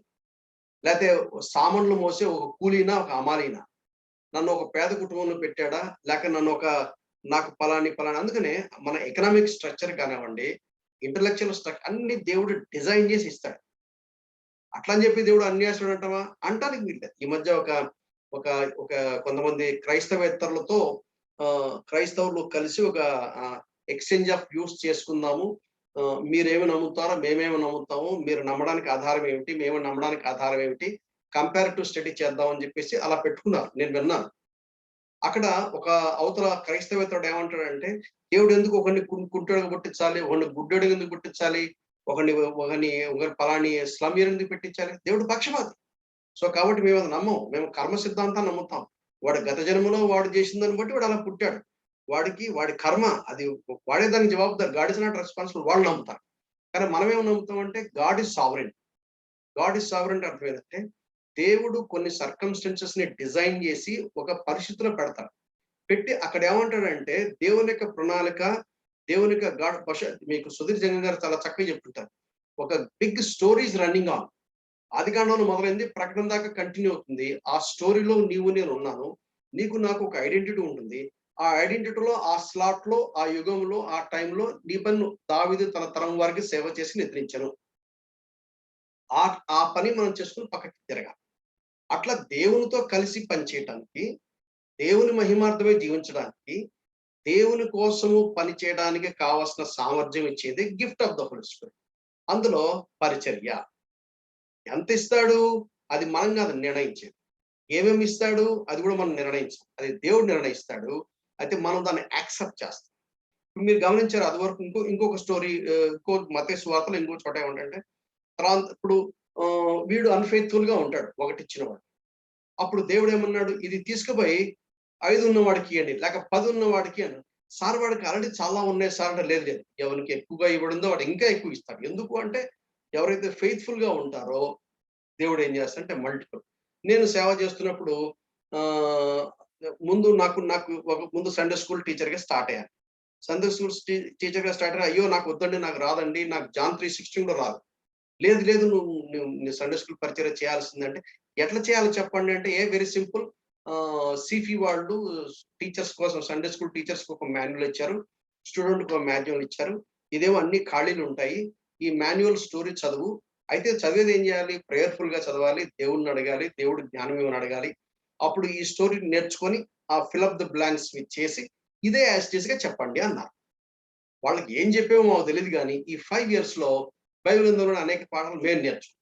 మాకు తెలియకుండానే సండే స్కూల్ నుంచి యూత్ మీటింగ్ తీసుకోమన్నారు. యూత్ మీటింగ్ అయిన తర్వాత చర్చ్ మీటింగ్ లో ప్రేయర్ మీటింగ్ అన్నారు, సువార్థికుడికి తీసుకోమన్నారు, అక్కడికి వెళ్ళి వాక్యం చెప్తున్నారు. మాకు తెలియకుండానే ఒక సంఘానికి నాయకులకు అయ్యాం.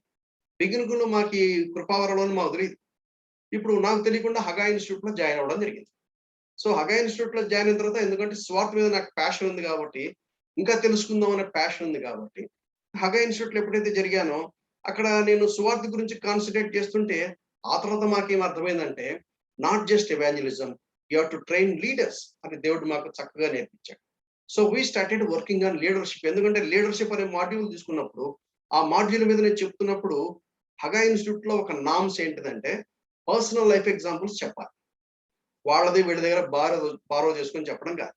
సో అక్కడ అది తీసుకుంటున్నప్పుడు నా పర్సనల్ లైఫ్ ఎగ్జాంపుల్ తీసుకుంటున్నప్పుడు, then we started knowing the challenges of a leader. So how to prepare a leader. అప్పుడు లీడర్స్ మీద పనిచేయడానికి అక్కడ నుంచి దాదాపు కనీసం ఒక 10 years నుంచి లీడర్షిప్ మీద మేము పనిచేస్తాం. నాకు ఎలా తెలిసింది? ప్రోగ్రెసివ్ గా తెలిసింది. దేవుడు నాకు ఏదైతే ఇచ్చాడో దాన్ని వినియోగించడం నేర్చుకున్నాను. దేవుడు తెరిచిన ద్వారాల్లో పనిచేయడం నేర్చుకుంటూ వచ్చాను. అప్పుడు స్లోగా దేవుడు నాకేమేమి ఇచ్చాడో, నన్ను ఏం చేయమంటున్నాడు స్పష్టంగా అర్థమైంది. ఈ పాండమిక్ సిచ్యుయేషన్ లో మాకేం అర్థమైంది? ఈ లీడర్షిప్ మీద నువ్వు ఇంతకాలం పనిచేసావు కదా, దాంట్లో ప్రాముఖ్యం ఏంటంటే సంఘాలు ఉద్యమం రావాలి, సంఘాలు కట్టబడాలంటే వాక్యం ఉన్నట్టుగా చక్కగా చెప్పాలి. ఆ భారము సురేష్ వంగూరి అప్పుడెప్పుడో చెప్పాడు, సంఘాలన్నీ బాగాలే ఉన్నా, పరిస్థితులు ఘోరంగా ఉన్నాయి, మనం ఏదన్నా చేయాలి, నాకు దేవుడు నా మనసులో మంట పెట్టాడు. ఎప్పుడో మేము 2 years, 3 years, 4 years బ్యాక్‌గ్రౌండ్ పాలవంచికి వెళ్ళినప్పుడు మేము ఇద్దరం రూమ్‌లో కూర్చొని మాట్లాడుకుంటా ఉంటే, ఏంటి బ్రదర్ సంఘ కాపరులందరూ ఇట్లా తయారైపోయారు, సంఘాలు ఇట్లా అయిపోయినాయి, చాలా బాధ వ్యక్తపరిచాడు. అది నా మనసులో మిగిలిపోయింది. ఈ పాండమిక్ సిచ్యుయేషన్‌లో ఆల్రెడీ నేను ఒక మీటింగ్ స్టార్ట్ చేశాను సండే ఈవినింగ్. ఎందుకంటే నేను ఒక టెక్నికల్ బ్యాక్‌గ్రౌండ్ కాబట్టి, సో ఉన్నటువంటి వాటితో స్టార్ట్ చేశాను. To cut the long story short, బహుశా ఎవరైతే కాన్వకేషన్ విన్నారో దాంట్లో నేను బాగా ఎక్స్‌ప్లెయిన్ చేశాను. తెలియకుండానే దేవుడు అలా నడిపించాడు. మాకు స్పష్టంగా అర్థమైంది. సుధీర్ జంగం గారు కలిసారు, నేను కలిసాను, వంగూరు కలిసాము. ఈ తిమోతి ఎక్స్‌పోజిటర్స్ అకాడమీ మేము స్టార్ట్ పెట్టేసాం. ఇప్పుడు ఇంకా రోజు రోజుకి బాగా స్పష్టంగా ఆ విజన్ అనేది మాకు తేటగా అర్థమైపోతుంది. బిగినింగ్‌లో ఆ విజన్ ఒక రఫ్ ఐడియా ఉంది. చిన్న దేవుడు మాకు ఇచ్చిందంతా మొదలుపెట్టాము. చేస్తూ పోతూ ఉండంగా కాంక్రీట్‌గా మాకు కన్విక్షన్స్ డెవలప్ అయినాయి. దేవుడు మాతో ఉన్నాడు, మమ్మల్ని నడిపిస్తున్నాడు. ఎందుకంటే మాకు పార్ట్నర్స్ డెవలప్ అయ్యారు. మాకు ఫ్రెండ్స్ మాకు కలిసారు. ద్వారాలు దేవుడు తెరుస్తా ఉన్నాడు. ఒక్కొక్క పని అలా అద్భుతంగా జరుగుతూ పోతా ఉంది. నా పాయింట్ ఏంటంటే, పరిచర్య అనే అది కూడా కృపావరమే. ఏంటి మినిస్ట్రీ అంటే గ్రీక్‌లో డైకోనియా అని అర్థం. అంటే it could be physical help కావచ్చు, స్పిరిచువల్ హెల్ప్ కావచ్చు. అంటే it could be a social dimension or it could be a spiritual dimension. సంఘానికి 2 ఉంటాయి. సంఘానికి సువార్త ప్రకటించడం అంటే వెళ్ళి నాకు కడుపు కాలుతుందా బాబు అంటే, కడుపు కాలుతుందా, ఒక పని చేస్తే ముందు బ్రెడ్ తిను అని ఓ బ్రెడ్ ఇచ్చేసి గ్లాస్ నీళ్ళు ఇస్తే కడుపు చల్లారుతుంది. అప్పుడు అంటే బ్రెడ్ ఇవ్వటానికి సువార్త ప్రకటించడం కాదు. సువార్త బ్రెడ్ ఎప్పుడైనా ఇస్తాం. వాడు సువార్త విన్నా వినకపోయినా, సువార్త చెప్పే అవకాశం ఉన్నా అవకాశం మనం ఇస్తాం. ఎందుకు అంటే ఆ ప్రేమ దేవుడు మన హృదయంలో ఆ ప్రేమ చేత నింపాడు. రోమా 5:5లో ఏమన్నాడంటే, పరిశుద్ధాత్మ దేవుడు చేసే పనిలో ఒక పని ఏంటంటే మన హృదయంలో దేవుని ప్రేమను కుమ్మరిస్తాడు. ఆ ప్రేమను బట్టి మనం వారికి పరిచర్య చేస్తాం. సో ఈ మినిస్ట్రీ అనేది దేవుడు ప్రతి విశ్వాసికి ఈ మినిస్ట్రీ దేవుడు కొద్ది గొప్ప ఇచ్చి ఉంటాడు. సో ఎందుకు అంటే విశ్వాసి ఇచ్చే మనస్తత్వం లేక ఇచ్చే ఆశ ఉంటదన్నమాట. వాడు తిన్న దాంట్లోనే ఇంకెవడికైనా అర్థమైతే కొంచెం మానేసి అది వాళ్ళకి ఇవ్వడానికి ప్రయత్నం చేసేవాడే ఒక విశ్వాసి. ఆతిథ్యము అనేది ప్రతి విశ్వాసికి ఉండాలి. సో అందులో పరిచర్య, helps, some kind of help. We don't know what kind of help it is. ఆ సిచ్యుయేషన్ రాగానే పరిశుద్ధాత్మ దేవుడు గైడ్ చేస్తాడు, ఇన్స్పైర్ చేస్తాడు. ఇది చేస్తే బాగుంటుంది, ఈ హెల్ప్ చేస్తే బాగుంటుంది. ఎవరో ఏదో మనల్ని బలవంతం చేస్తున్న పని లేదు, ప్రేమతో చేస్తాము. సో ఇది ఒక కృపా పరిచర్య. మూడవది ఇది కూడా, అంటే ఈ పరిచర్య ఉన్న వాళ్ళు ఏం చేస్తారంటే వాళ్ళు హెల్ప్ చేయకుండా ఉండలేరు, ఆగలేరు. వాళ్ళకి ఆగదు. వాళ్ళ బ్యాంకులో డబ్బులు ఎక్కువ ఉండవు, పంపు చేస్తా ఉంటారు. ఇటు పంపు చేస్తా ఉంటే ఇటు దేవుడు ఇస్తా ఉంటాడు. ఇది ఎట్లా ఉంటుందంటే బావిలో నీళ్లు తోడే కొద్దీ స్వేచ్ఛగా వస్తా ఉంటాయి. తోడకుండా వదిలేశారనుకో అది ఎవడికి పనికి రాకుండా మురిగిపోయినట్టుగా ఉంటుంది. సో రక్షణ పొందిన విశ్వాసంలో కొంతమందికి దేవుడు ఈ పరిచర్య కృపావరము ఇస్తాడు. ఆ తర్వాత 4వది టీచర్స్, బోధకులు. రోమపత్రిక 12వ అధ్యాయము 6, 7, 8. తాను స్వస్థ బుద్ధి గలవారు ఒకటిగా తగిన రీతిగా ఎంచుకోవాలని చెప్పి 3వ వచనంలో అన్నాడు. 4, ఒక శరీరంలో మనకు అనేక అవయవాలు. ఇవన్నీ ఒక పని చేద్దాం, ఇది మనకు చర్చ్ కాంటెక్స్ట్ లో వచ్చినప్పుడు దీని గురించి బాగా వివరంగా చూద్దాము. ఇప్పుడు 6, 7 మాత్రం చూద్దాం. మనకు అనుగ్రహించబడిన కృప చొప్పున వేరు వేరు కృపావరమును కలిగిన వారం విన్నాం కనుక, ప్రవచన వరం అయితే అది ఎఫెసీ 4:13లోనే మనం దాన్ని కంప్లీట్ చేశాం. ప్రవచన వరం అయితే విశ్వాస పరిమాణం చొప్పున ప్రవచిద్దాము. ఎందుకంటే దేవుడు మనకిచ్చిన విశ్వాస పరిమాణము, దేవుడు మనకిచ్చిన కృపావరము మనం పైన కూడా దాన్ని మనం చదువుకున్నాం. పరిచర్య అయితే పరిచర్యలోను, బోధించువాడైతే బోధించుటలోను. ఈ బోధించడం కూడా ఒక కృపావరమే. ఏంటి బోధించడం అంటే? టీచర్ అంటారు ఇంగ్లీష్ లో. ఎవరు teacher? Teacher will interpret the word. వాక్యాన్ని విశ్లేషిస్తాడు, వాక్యాన్ని వివరిస్తాడు. ఎట్లా వివరిస్తాడు? ముందు ఇంటర్ప్రిట్ చేస్తాడు. అక్కడ రాయబడింది అంటే ఇంటర్ప్రిట్ చేయడానికి దాని ఇన్సైట్స్ అర్థం కావాలి. దాని లోతైన భావం పైన కనపడే టెక్స్ట్ కి, ఆ టెక్స్ట్ లోపల దేవుడు దాచిపెట్టిన ఒక సత్యం ఉంటుంది. ఆ ట్రూత్ ని బయటికి వెలికి తీస్తాడు. ఎవరు? టీచర్. ఎట్లా తీస్తాడు? అది దేవుడు ఇచ్చిన కృపావరం. మామూలుగా చదువుకుంటాము, అరే ఇదా దీని సంగతి, సడన్ గా ఒక ట్రూత్ అర్థమైపోతుంది. దాన్ని 10 సార్లు చదువుకుంటాం, 11సారి దేవుడు కొత్తగా మనకు అర్థం. ఆ ఇన్సైట్స్, దాని ఇన్సైట్స్ అంటారు. ఆ ఇన్సైట్స్ ని పరిశుద్ధాత్మ దేవుడు ఇస్తాడు. కాబట్టి వాళ్ళు కరెక్ట్ గా ఇంటర్ప్రిట్ చేస్తారు. ఇంటర్ప్రిటేషన్ గురించి మనం ఆల్రెడీ చూసాం. ఎందుకు రాశాడు, దాని అర్థం ఏంటి, దాని బ్యాక్గ్రౌండ్ స్టోరీ ఏంటి, అక్కడ ఉన్న కాంటెక్స్ట్ ఏంటి, ఆ పదం యొక్క మీనింగ్ ఏంటి, ఎవరు చెప్తున్నారు, ఎవరితో చెప్తున్నారు, అవసరత ఏంటి అని దాని గురించి ఇంటర్ప్రిటేషన్ చేస్తాడు. చేసి ఏం చేస్తాడంటే క్లారిఫై చేస్తాడు, ఒక సిస్టమేటిక్ గా చేస్తాడు, ఎక్స్ప్లెయిన్ చేస్తాడు, దాన్ని అప్లై చేయడానికి కూడా స్పష్టంగా చేస్తాడు. అది కూడా టీచర్ చేస్తాడు. ఇంకొక మాటలో చెప్పాలంటే కాంప్లెక్స్ ట్రూత్, కఠినమైన చాలా అర్థం కాకుండా చిక్కుముడిలాగా ఉన్నదాన్ని సింప్లిఫై చేసి 1, 2, 3, 4, 5 అని చెప్పేవాడిని టీచర్ అంటారు. అది వరకు అర్థం కాని నిగూఢమైన, కఠినమైన, క్లిష్టమైనటువంటి ఒక భాగంలో నుంచి దాన్ని అర్థం చేసుకొని దాన్ని సింప్లిఫై చేసి సామాన్యమైన ప్రజలకు అర్థమయ్యే పద్ధతిలో 1, 2, 3, 4 అని ఎవరు చెప్తారు అంటే ఒక టీచర్ చెప్తారు. అది ఎట్లా సాధ్యమవుతుంది? పరిశుద్ధాత్ముడు దేవుడు చేసే కృపావరము, పరిశుద్ధాత్మ దేవుడిచ్చే సామర్థ్యము అనే విషయాన్ని మనం గుర్తుపెట్టుకోవాలి. ఆ తర్వాత ఏమన్నాడు ఇక్కడ? బోధించువాడైతే బోధించట్లోను, హెచ్చరించువాడైతే హెచ్చరించట్లోను. హెచ్చరించు ఇంగ్లీష్ లో exhortation. What does it mean? హెచ్చరించడం అంటే పర్సువేడ్ టు డూ సంథింగ్. ఓ ట్రూత్ చెప్పిన తర్వాత ఆ ట్రూత్ ని అప్లై చేయాలి. ఆ ట్రూత్ ను అప్లై చేయడానికి ఎగ్జాక్ట్ చేయడం అంటే అర్థం ఏంటంటే పర్సువేట్ చేస్తాడు. పర్సువేట్ చేస్తాడు. ఎలా చేస్తాడు? ఎలా చేయాలో పరిశుద్ధాత్మ దేవుడు గైడ్ చేస్తాడు. అది ఒక గిఫ్ట్, అది అందరు చేసేది కాదు.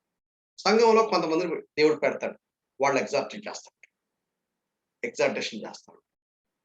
వాళ్ళు మాట్లాడే మాటల ద్వారా, వాళ్ళ ప్రవర్తన ద్వారా ఇతరులను పర్సువేట్ చేస్తారు. ఏదో విధంగా ఇప్పుడు ఇంట్లో పిల్లలు హోంవర్క్ చేయరు, మొండిగేసుకుంటారు. అప్పుడు పేరెంట్స్ ఏం చేస్తారు? పర్సువేట్ చేస్తారు. లేదు నాన్న, నువ్వు చెయ్యాలరా, నీకు రావట్లేదా, నీకు కష్టం అవుతుందా, నీకు బాధ అవుతుందా, దగ్గర కూర్చొని ఏంటి చెప్పు, ఇదే కదా, అయ్యో ఇది చాలా సింపుల్ అమ్మా, అట్లా కాదు ఇట్లా అని కొంచెం కూర్చొని వాళ్ళకి ఎక్స్ప్లెయిన్ చేసి వాళ్ళతో చేయిస్తారు, పర్సువేట్ చేయిస్తారు. ఎలా చేయిస్తారు? పరిశుద్ధాత్మ దేవుడు ఇచ్చినటువంటి కృప చేత, జ్ఞానం చేత, ఈ యొక్క సామర్థ్యాన్ని బట్టి వాళ్ళు చేస్తారు. ఆ తర్వాత పంచిపెట్టువాడు శుద్ధ మనసుతోను. ఆ తర్వాత పంచిపెట్టడం అంటే giving. Giving is also a spiritual gift. మీకు అర్థం కావాలి.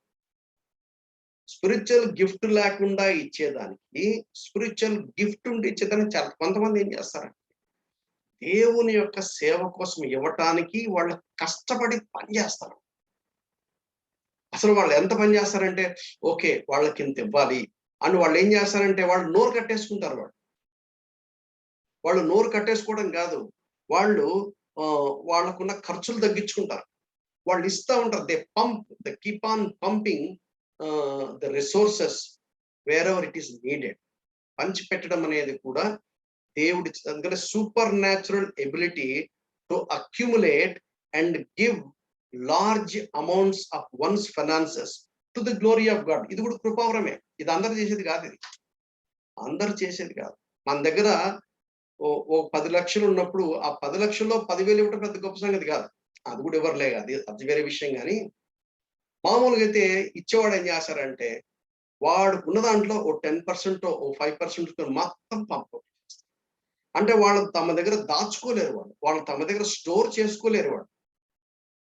అది లేని వాళ్ళు ఏం చేస్తారు, ఇక్కడ బిల్డింగ్ తీసుకుంటారు, అక్కడ బిల్డింగ్ తీసుకుంటారు, అక్కడ ప్రాపర్టీ తీసుకుంటారు, దాన్ని మళ్ళా రకరకాల పేర్లలో పెడతారు, ట్యాక్స్ కట్టకుండా రకరకాల ప్రయత్నాలు చేస్తాం. కానీ రక్షించబడి గివింగ్ నేచర్ ఉన్న వాళ్ళు ఏం చేస్తారంటే వాళ్ళకి సొంత ఇల్లు లేకపోయినా ఒకవేళ ఉందనుకోండి అది దేవుని సేవ కోసం వాడడానికి ప్రయత్నం చేస్తారు. గివింగ్, పంచిపెట్టడం, super natural ability to accumulate and give large amounts of one's finances to the glory of God. ఆ తర్వాత పంచిపెట్టువాడు శుద్ధ మనసుతోను పై విచారణ చేయువాడు జాగ్రత్తతోను. తెలుగులో పై విచారణ చేయువాడు అని రాయడు. ఇంగ్లీష్ లో లీడ్, దోస్ హూ లీడ్ అంటే లీడర్. మీకు మీలో ఎక్కువ శాతం హగాయి ఇన్స్టిట్యూట్ మీకు బాగా టచ్ ఉంది కాబట్టి నేను ఊరకలా మీకు జ్ఞాపకం చేయడానికి పెట్టాను. ఎవరు లీడరు అంటే లీడ్ చేసేవాడు. ఎట్లా లీడ్ చేస్తాడో వాడికి ఒక విజన్ ఉంది కాబట్టి వాడు లీడ్ చేయడానికి వాడిని ప్రజలు ఎందుకు వెంబడిస్తారు? వాడుకున్న విజన్ లో వాళ్ళు పార్ట్నర్స్ అయ్యారు కాదు. ఒక విజన్ ఉంటే ఆ విజన్ ని కార్యసాధకం చేయడానికి మిషన్ ఉంటుంది. ఆ మిషన్ చేయడానికి వాళ్ళు ప్లాన్ చేస్తారు. ప్లాన్ చేయడానికి కొన్ని వాల్యూస్ పాటిస్తారు. మరి ఇతరులను ఆకర్షించాలంటే వాడు మోడలింగ్ చేస్తారు. వాళ్ళకి టీమ్ స్పిరిట్ ఉంటుంది. వాళ్ళ టీమ్ ని బిల్డ్ చేసుకుంటారు. వాడే రిసోర్సెస్ గ్యాదర్ చేస్తారు. క్రైసిస్ వచ్చినప్పుడు క్రైసిస్ ని మేనేజ్ చేస్తారు, ఎక్విప్ చేస్తారు, ట్రైన్ చేస్తారు, ఇతరులను ఎంపవర్ చేస్తారు. ఈ నేపథ్యంలో lot of sacrifice. Not all are leaders. Managers చాలా మంది ఉంటారు కానీ లీడర్స్ చాలా తక్కువ మంది. ఇది లీడర్షిప్ సెమినార్ కాదు కాబట్టి నేను ఇంతటితో ఈ పాయింట్ నేను పోస్ట్ చేస్తాను. అట్లీస్ట్ హగా ఇన్స్టిట్యూట్ 5 hours దీని మీద డిస్కస్ చేస్తాను. లీడ్, సంఘాల్లో లీడర్స్ కావాలి. సంఘాల్లో సంఘ కాపరిగా ఉంటూ ఆ సంఘ కాపరి ఒక లీడర్ గా ఉంటే ఆ సంఘం నిజంగా అదృష్టం అని చెప్పాలి. ఆ సంఘం బ్లెస్సెడ్ చర్చ్ అని చెప్పాలి. సో విచారణ ఏంటంటే సంఘాల్లో సంఘ కాపరులుగా ఉంటారు, అయితే లీడర్స్ గా ఉంటారు. మేనేజర్స్ చాలా మంది ఉంటారు, మెసెంజర్స్ చాలా మంది ఉంటారు. ఏ పనులు పెడితే ఆ పనులు చేయడానికి నమ్మకంగా చేసేవాళ్ళు ఉంటారు, కానీ లీడర్స్ లేరు. లీడర్. ఆ తర్వాత కరుణించువాడు సంతోషముతోనూ పని జరిగించవలను. కరుణించడం అంటే షోయింగ్ మర్సీ. ఈ గిఫ్ట్ వల్ల ఏంటిది? Super natural ability to minister sick and effect.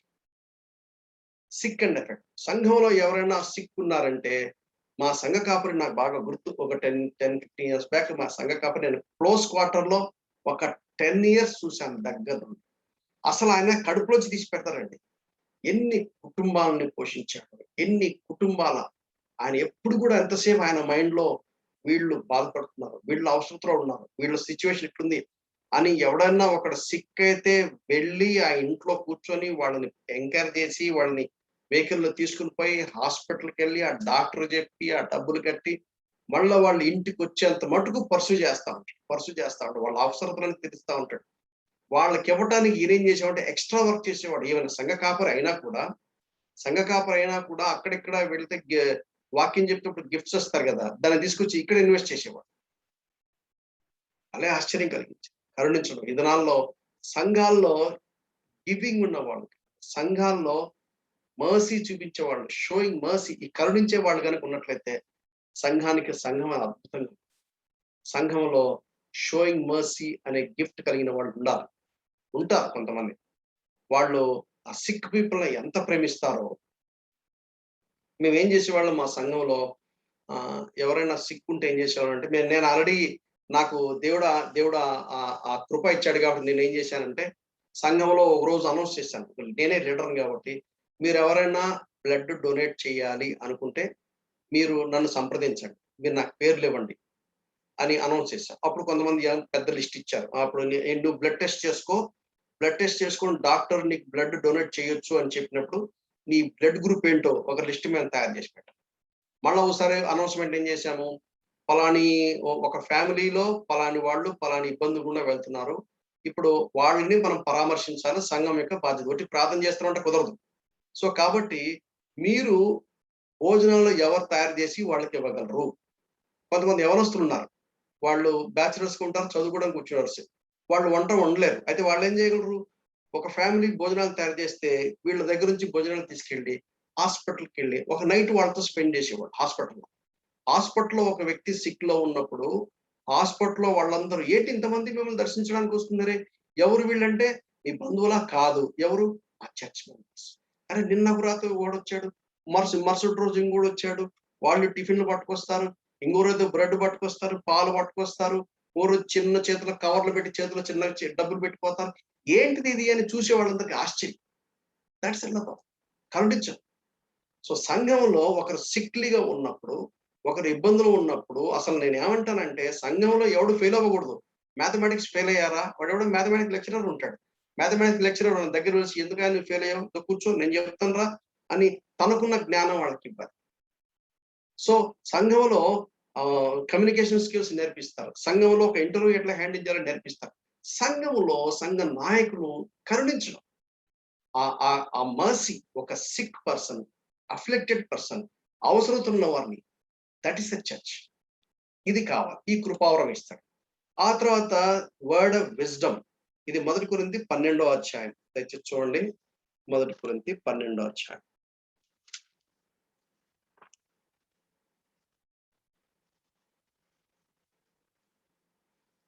1 కొరింథీ 12వ అధ్యాయము 7 నుండి లేక 4 నుంచి చూస్తే ఇంకా బాగా అర్థమవుతుంది.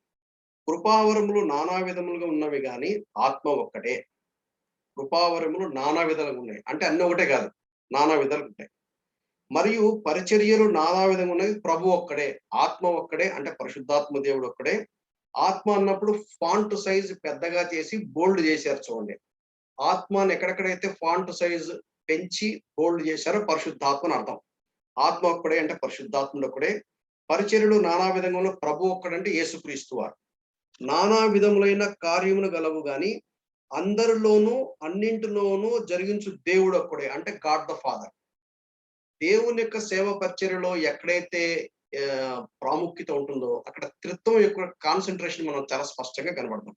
మనకి 4, 5, 6 వచనాల్లో 4వ వచనంలో పరిశుద్ధాత్మ దేవుడు, 5వ వచనంలో ప్రభువైన యేసుక్రీస్తు వారు, 6వ వచనంలో తండ్రి అయిన దేవుడు గురించిన వివరణ మనం ఇక్కడ చూస్తాం. అంటే ఈ త్రిత్వమైన దేవుడు వ్యక్తులు, త్రిత్వంలో ఉన్నటువంటి ముగ్గురు వ్యక్తులు ఏ విధంగా పరిచర్యలో దోహదపడతారో మనం గ్రహించాలి. 7వ వచనం. అయినను అందరి ప్రయోజనం కొరకు ప్రతివానికి ఆత్మ ప్రత్యక్షత అనుగ్రహించబడుచున్నది. ఎలాగనగా అంటే అంతకుముందు చెప్పిన దానికి దీనికి లింక్ అన్నమాట. ఎలాగనగా అనేది లింక్ వర్డ్. అయినను అందరి ప్రయోజనం కొరకు ఆత్మ ప్రత్యక్షత అనుగ్రహించబడుతుంది. ఎలాగనగా ఆత్మ మూలముగా బుద్ధివాక్యమును, మరి ఒకనికి ఆత్మ మూలముగా జ్ఞానవాక్యం. 2 పదాలు ఉన్నాయి. ఒకటేమో బుద్ధివాక్యము, రెండోదేమో జ్ఞానవాక్యం. ఏంటి బుద్ధివాక్యం అంటే? Ability to understand the word by the Holy Spirit and apply to practice in life. ఇది టీచర్కి ఉంటది. ఇది ప్రీచర్కి ఉండాలి. ప్రీచర్కి ఒక టీచింగ్ గిఫ్ట్, ప్రీచింగ్ గిఫ్ట్ మాత్రమే కాకుండా వర్డ్ ఆఫ్ విజ్డమ్ గిఫ్ట్ ఇందాక మీకు చెప్పాను. ఇన్సైట్స్ ఎక్కడి నుంచి వస్తాయి? ఇన్సైట్స్ అది వర్డ్ ఆఫ్ విజ్డమ్. అదే వాక్యం చాలా మంది చదువుతారు, వాళ్ళకి ఎక్కదు. బోధకుడు వాక్యం ఓహో ఇదా సంగతి అని కాంగ్రిగేషన్ ఎందుకు క్యాచ్ చేస్తారు? వాడికి లేదు word of wisdom. Word of wisdom ఉన్నటువంటి గిఫ్ట్ టీచర్కి ప్రీచర్కి ఉంది కాబట్టి ఇన్సైట్స్, దాచబడిన సత్యములు వివరిస్తున్నప్పుడు అప్పుడు కాంగ్రిగేషన్కి అర్థమవుతుంది. They grow. వాళ్ళు మెచ్యూర్ అవుతారు, వాళ్ళు ఎదుగుతారు ఆచార్య. ద వర్డ్ ఆఫ్ విజ్డమ్ అనేది ఏం చేస్తుందంటే వాక్యములో డీపర్ ఇన్సైట్స్ ని బయటికి వెలికి తీస్తుంది.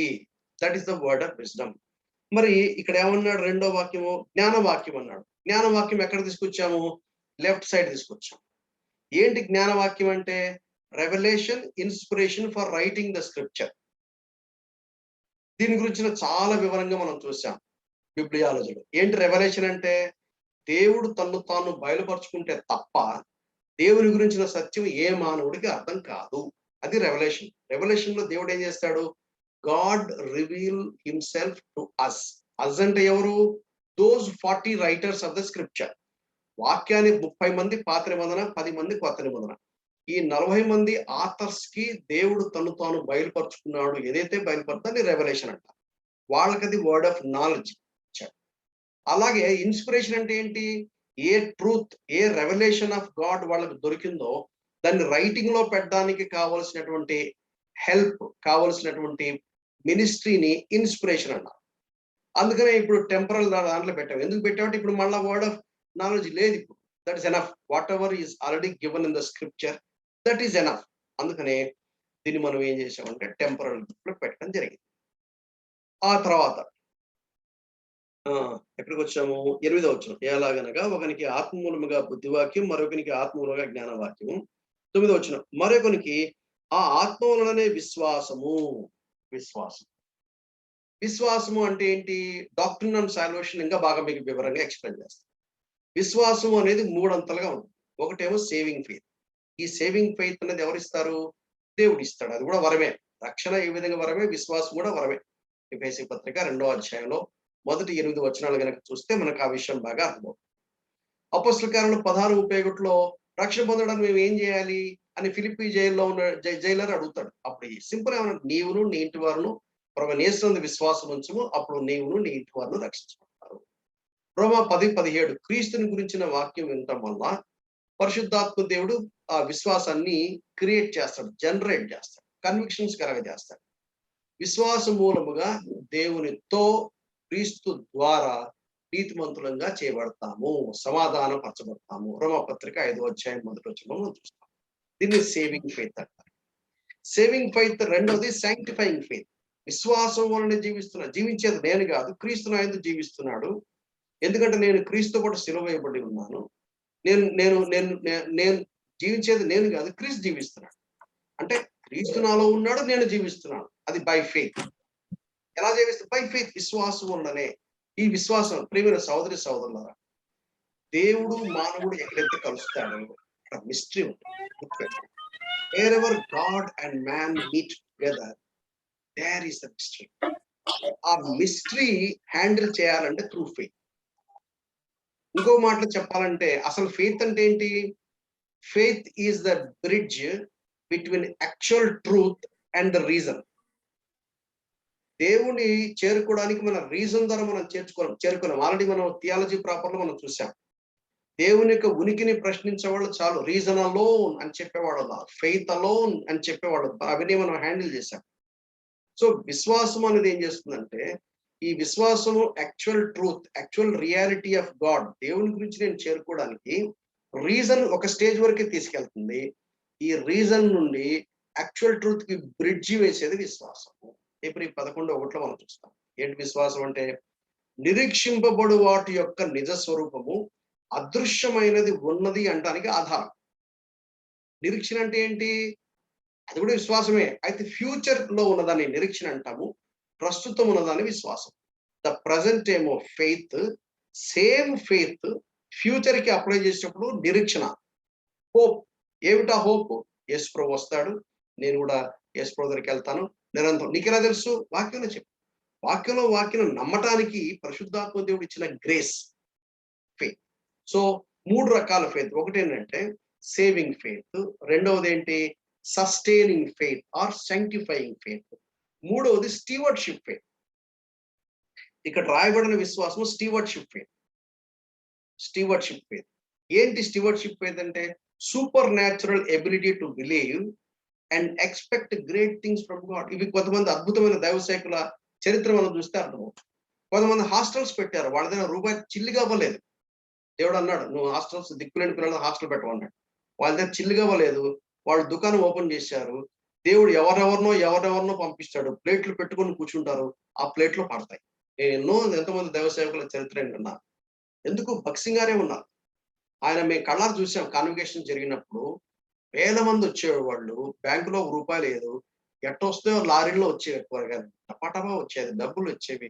అలా జరిగిపోయేది అద్భుతం. మంచి సాంబారు, మంచి భోజనం, హై క్వాలిటీ ఫుడ్. అసలు 10 రోజులు ఫుల్ ఎంజాయ్ చేసేవాడు. వాక్యం అట్లాగే ఉండేది, భోజనం అలాగే ఉండేది. పనులు కూడా ఎవరెవరు వస్తారో ఎవరెవరు అసలు అర్థమయ్యేది కాదు. That is faith. ఈ ఫెయిత్ అందరికీ ఉంటుందా? అందరికీ ఉండదు. కానీ రక్షించబడ్డానికి ఇవ్వబడిన ఫెయిత్ పరిశుద్ధాత్మ దేవుడు ఇస్తాడు. అలాగే శాంక్టిఫైయింగ్ ఫెయిత్ కూడా పరిశుద్ధాత్మ దేవుడు ఇస్తాడు. దానివల్ల ప్రతిరోజు మనం బతుకుతాం.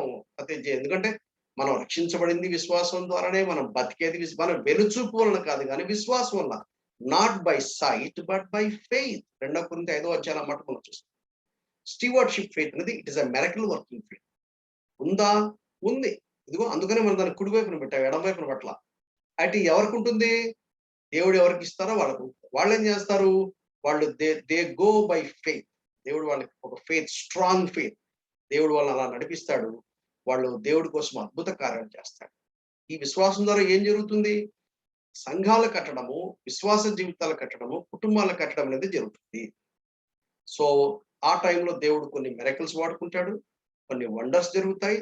దేవుడు తన శక్తిని కూడా రుజువు చేసుకుంటాడు. తర్వాత ఇప్పుడు మిరకల్స్, వండర్స్, పవర్స్ అన్నప్పుడు కొన్ని విషయాలు మనం బాగా గుర్తుపెట్టుకోవాలి. ఎందుకంటే ఇది కనుక మనం సరిగా అర్థం చేసుకోలేకపోతే మనం కొన్ని మిస్టేక్స్ మనం చేస్తాం. ఏంటి మిరకల్ అంటే? A miracle is a supernatural event over rules of natural laws. స్వాభావికమైనటువంటి కొన్ని ప్రకృతి సంబంధమైన న్యాచురల్ లాస్ ఉన్నాయి. ఆ న్యాచురల్ లాస్ ని ఓవర్టేక్ చేసేది. అంటే న్యాచురల్ గా జరగటం వేరే, సూపర్ న్యాచురల్ గా జరగటం వేరే. సూపర్ న్యాచురల్ ఏదైనా జరిగింది అంటే it is not because of man. అక్కడ గాడ్స్ ఇన్వాల్వ్మెంట్ ఉన్నప్పుడే అది సూపర్ న్యాచురల్ గా జరుగుతుంది. దేన్ని మిరకిల్ అంటారు? Miracle is and super natural event which over rules natural rules ని ఓవర్ రూల్ చేస్తుంది. దాన్ని సూపర్ న్యాచురల్ ఈవెంట్ అంటారు. గ్రీక్ లో రాయబడిన పదాలు కనుక మనం జాగ్రత్తగా పరిశీలిస్తే, ఒకటేమో సెమియోన్, సైన్ అని అంటారు. అది మత్తయి సువార్త 12వ అధ్యాయం 38వ వచనం. మనం ఇందాక చెప్పుకున్నాం, దేవుడు గాని, అపోస్తులు గాని, ప్రవక్తలు గాని వారి యొక్క ఉనికిని చాటించుకోవటానికి దేవుడు వారికి ఇచ్చినటువంటి సైన్స్ ఏంటి? To validate the authority. అంటే దేవుడే వారిని పంపించాడు, వాళ్ళకుగా వాళ్ళు వచ్చింది కాదు అని. మాంత్రికులు చేయలేరా? చేస్తారు. ఒక స్టేజ్ వరకే చేస్తారు, ఒక స్టేజ్ తర్వాత చేయలేరు. మనకు తెలుసు అపోస్తల కాలంలో మనం ఫిలిప్పు చేసినప్పుడు కూడా మాంత్రిక విద్యను అభ్యసించిన వాడు కూడా వచ్చి వాడు అవన్నీ కూడా వాడు కాల్ చేసి వాడు కూడా ప్రభుని వెంబడించగా వెళ్తాడు. కానీ వాడి పరిస్థితి కొంచెం డిఫరెంట్ గా ఉంది, మనం చూడొచ్చు. అపోస్తల కార్యములు కనుక మనం చూసినట్లయితే 19వ అధ్యాయంలో ఎఫెసీ సంఘంలో మాంత్రిక విద్య అభ్యసించిన వాళ్ళు 50,000 చాలా ఖరీదైన పుస్తకాలని కాల్ చేశారు. చూస్తాం ఆ అధ్యాయంలో. అయితే వాళ్ళు కొంత మట్టుకే. అయితే ఈ సైన్, దేవుడు ఇచ్చినటువంటి సైన్ ఏం చేస్తుందంటే సూపర్ న్యాచురల్ గా ఓవర్ రూల్ చేస్తుంది. వీటిని న్యాచురల్ లాస్ ని ఓవర్ రూల్ చేస్తుంది. అందులో ఒక భాగం ఏంటంటే సైన్.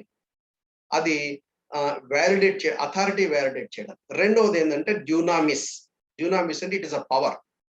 రోమపత్రిక 15వ అధ్యాయం 19వ వచనం కనుక జాగ్రత్తగా పరిశీలిస్తే it is a super natural in its origin.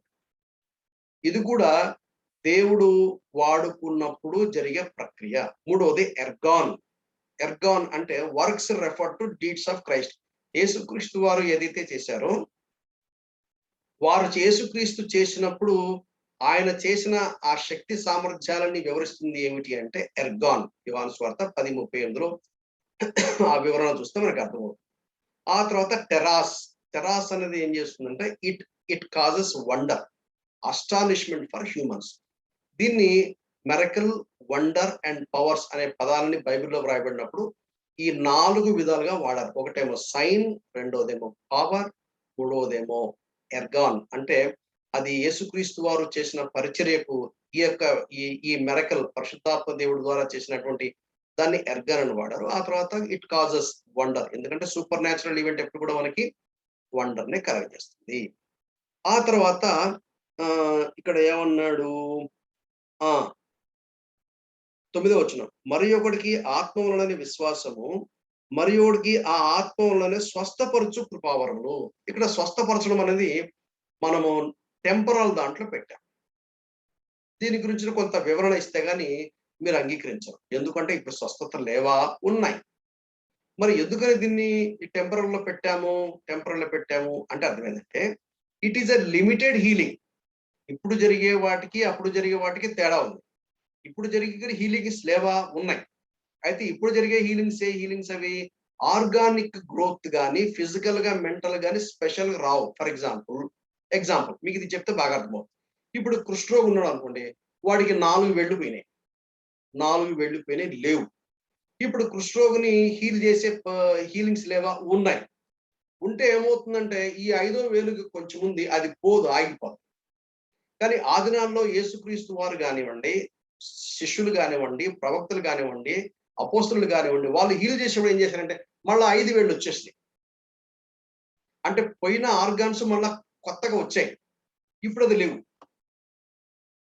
So ఆ లెవెల్‌లో చెప్తున్నాం. ఆ దినాల్లో అథారిటీకి ప్రూఫ్‌గా దేవుడు వాడుతున్నటువంటి హీలింగ్స్ వేరే, ఆ మిరకిల్స్ వేరే. ఇప్పుడు కూడా ఉన్నాయి. అయితే ఏ లెవెల్ ఆ మోతాదులో లేవు. అందుకనే ఎందుకు లేవు? ఇప్పుడు స్పెషల్ అథారిటీ ప్రూవ్ చేసుకోవాల్సిన పని లేదు. మార్క్స్ వార్త 16 అధ్యాయం అన్నాడు కదా! ఏమన్నాడు?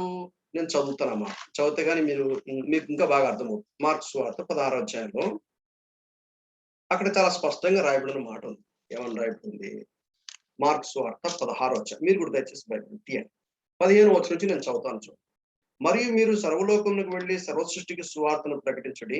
నమ్మి బాప్తిసం పొందినవాడు రక్షించబడును, నమ్మని వానికి శిక్ష విధించబడును. నమ్మిన వారి వలన ఈ సూచక క్రియలు. ఏటా సూచక క్రియలు? నా నామం ఉన్న దైవమును వెళ్ళగొడుదురు. ఇప్పుడు వెళ్ళగొడుతున్నారా లేదా? వెళ్ళగొడుతున్నారు. అప్పుడు వెళ్ళగొట్టిన దానికి ఇప్పుడు వెళ్ళడానికి తేడా ఉందా? ఉంది. అప్పుడు ఆ దినాల్లో యేసు ప్రభువు అన్నాడు, అయ్యా నన్ను ఈ పందులు పంపించు అని పర్మిషన్ తీసుకొని పందుల్లోకి కూడా చస్తాయి. ఇప్పుడు మనల్ని పర్మిషన్ అడుగుతాయా? అడగవు. ఆ దినాల్లో పౌలు ఏమన్నాడు? నోర్మై ఎందుకు ఊరికే మా మా మా గురించి మాట్లాడుతావు? నీవేంటి మా గురించి చెప్పేది? షటప్ అని అన్నాడు. సో ఇప్పుడు మనం బంధించగలం. ఎందుకంటే ఆ అనుభవం నాకు కూడా ఒకసారి కలిగింది. కానీ వాళ్ళు చేసిన దానికి, మనం చేసిన దానికి తేడా ఉంది అనే విషయం మాత్రం ఖచ్చితంగా మనం గ్రహించాలి. ఖచ్చితంగా మనం గ్రహించాలి.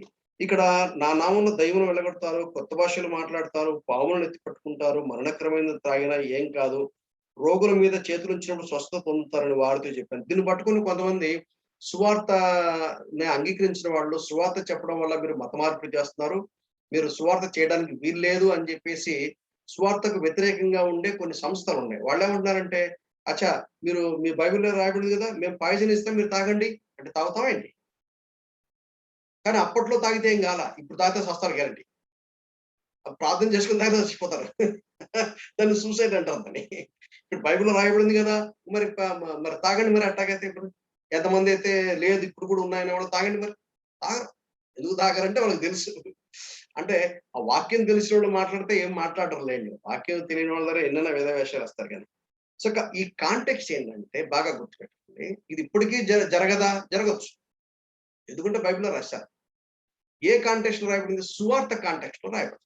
ఇప్పటికి కూడా నాకు తెలిసినటువంటి ఫ్రెండ్స్ గాని, స్నేహితులు గాని కొన్ని సాక్ష్యాలు వింటా ఉంటాం. వాళ్ళు ఏదో మారుమూల గ్రామానికెళ్తారు, అడవుల్లోకెళ్తారు. అక్కడ అక్కడ లిటరల్‌గా చెప్పాలంటే అపవిత్రాత్మతలతో ఫైటింగ్ లాగా ఉంటుంది. అక్కడంతా చాలా మాంత్రిక విద్యలు అభ్యసించేవాళ్ళు.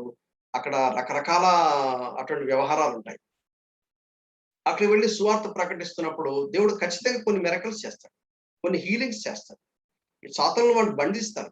దేవుడు తన తన ఎందుకంటే సువార్త పరిచర్యలో తప్పనిచ్చి ఒక బోర్డ్ పెట్టుకొని ఇక్కడ మేము స్వస్థపరచబడుతుంది అంటే ఇంక ఆస్పత్రులు ఎందుకు ఇంకా డాక్టర్లు ఎందుకు? ఫార్మసీ ఎందుకు? ఇయన్నీ ఎత్తేయొచ్చుగా. సో అటువంటి ఆఫీస్ లేదు. అది నేను చెప్పను. నేనేం చెప్తున్నానంటే హీలింగ్స్ లేవా? ఉన్నాయి. అట్లా నాకు హీలింగ్ మినిస్ట్రీ ఉందని బోర్డ్ పెట్టుకొని వరకుమార్ హీలర్ అని పెట్టుకొని రండి. మీరందరూ లైన్ కొట్టుకొని రండి. నేను మీరు హీల్ చేస్తా అని అనటానికి వీల్లేదు. ఎందుకంటే ఆ ఆఫీస్ లేదు. ఆఫీస్ ఎప్పుడు క్లోజ్ అయింది? 95, 96 ఏడీలో న్యూ టెస్ట్మెంట్ ఎప్పుడైతే కంప్లీట్ అయిపోయిందో సైన్ గిఫ్ట్ తో పని లేకుండా అక్కడికి అయిపోయింది. మరి అట్లయితే జరగవా? జరుగుతాయి. మనం ఇప్పుడు కూడా హాస్పిటల్కి వెళ్ళి మనం ప్రేయర్ చేస్తున్నాం, ప్రభా ఈ పాండమిక్ సిచ్యువేషన్ లో ఈయనకి COVID-19 ఎఫెక్ట్ అయింది అని మనం ప్రార్థన చేస్తున్నాం. ఆ హాస్పిటల్లో 20 మంది ఉన్నారు, 20 మంది కోసం ప్రార్థన చేశాము. మరి 20 మందికి స్వస్థత వచ్చిందా? రాలా. మరి కొద్దిమంది స్వస్థ పొందారు, కొద్దిమంది స్వస్థ పొందలే. మనమే నమ్ముతున్నాం దేవుడు మన ప్రార్థన అన్నాడు, మన ప్రార్థన ఆలకించి స్వస్థపరిచాడు. ఆ పాయింట్ అన్నమాట. సో కాబట్టి హీలింగ్ ఇప్పటికి ఉంది. ఇప్పుడు కూడా యాకోబు పత్రికలో మనం చూస్తాము. మీ సంఘ పెద్దలను పిలిపించండి, నూనె రాసి ప్రార్థన చేస్తే దేవుడు హీల్ చేస్తాడు. ఎవరిని హీల్ చేస్తాడు? ఆయనకే తెలుసు. మనం ఏం చేస్తాం? విశ్వాసంతో ప్రార్థన చేస్తాము. మన దేవుని ఏం చేస్తాం? ప్రభు నీ చిత్తమైతే మీరు హీల్ చేయండి. ఎందుకు? ఇప్పుడు మన మధ్యలోనే లైవ్ విట్నెస్ వరప్రసాద్ గారు ఉన్నారు. వరప్రసాద్ గారు లాంటికి జరిగిన యాక్సిడెంట్ ఎంతమంది జరగలేదు? మరి అందరూ బతికి బట్టకట్టారా? అట్లేదు కదా. ఎందుకు? ఇప్పుడు ఎంతో మంది ఉన్నారు. ఒక చిన్న గాయం అవుతుంది. గాయం అయితే వాళ్ళు పట్టించుకోలేదు. నీకు షుగర్ ఉందన్నారు, కాలు తీసేయాలన్నారు. కాలు తీసేసారు, ఇంకొక కాలుకొచ్చింది. ఎంతమంది చనిపోలేదు? అట్లా అని చెప్పి గాయమైన వాళ్ళందరూ చనిపోయారా?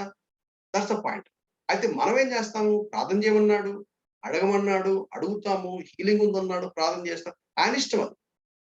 హీలింగ్ చేస్తే చేయొచ్చు, లేకుంటే కానీ ఆది సంఘములో అపోస్తల కార్యములో ఈ AD 95, 96 వరకు వాళ్ళు ప్రార్థన చేశారంటే అయిపోయింది అంత. That's it. చచ్చిపోయిన వాడు కూడా లేపుతారు వాళ్ళు. ఎందుకంటే ఆ హీలింగ్ వేరే, ఈ హీలింగ్ వేరే. ఈ విషయాన్ని మీరు బాగా గుర్తుపెట్టుకోండి. ఇదెటు నేను మీకు యాజిటేజ్ గా ఇస్తాను కాబట్టి మీరు తర్వాత చదవండి. లూకా సువార్త 4వ అధ్యాయం 25, 26 చాలా స్పష్టంగా యేసుప్రభువే అన్నాడు.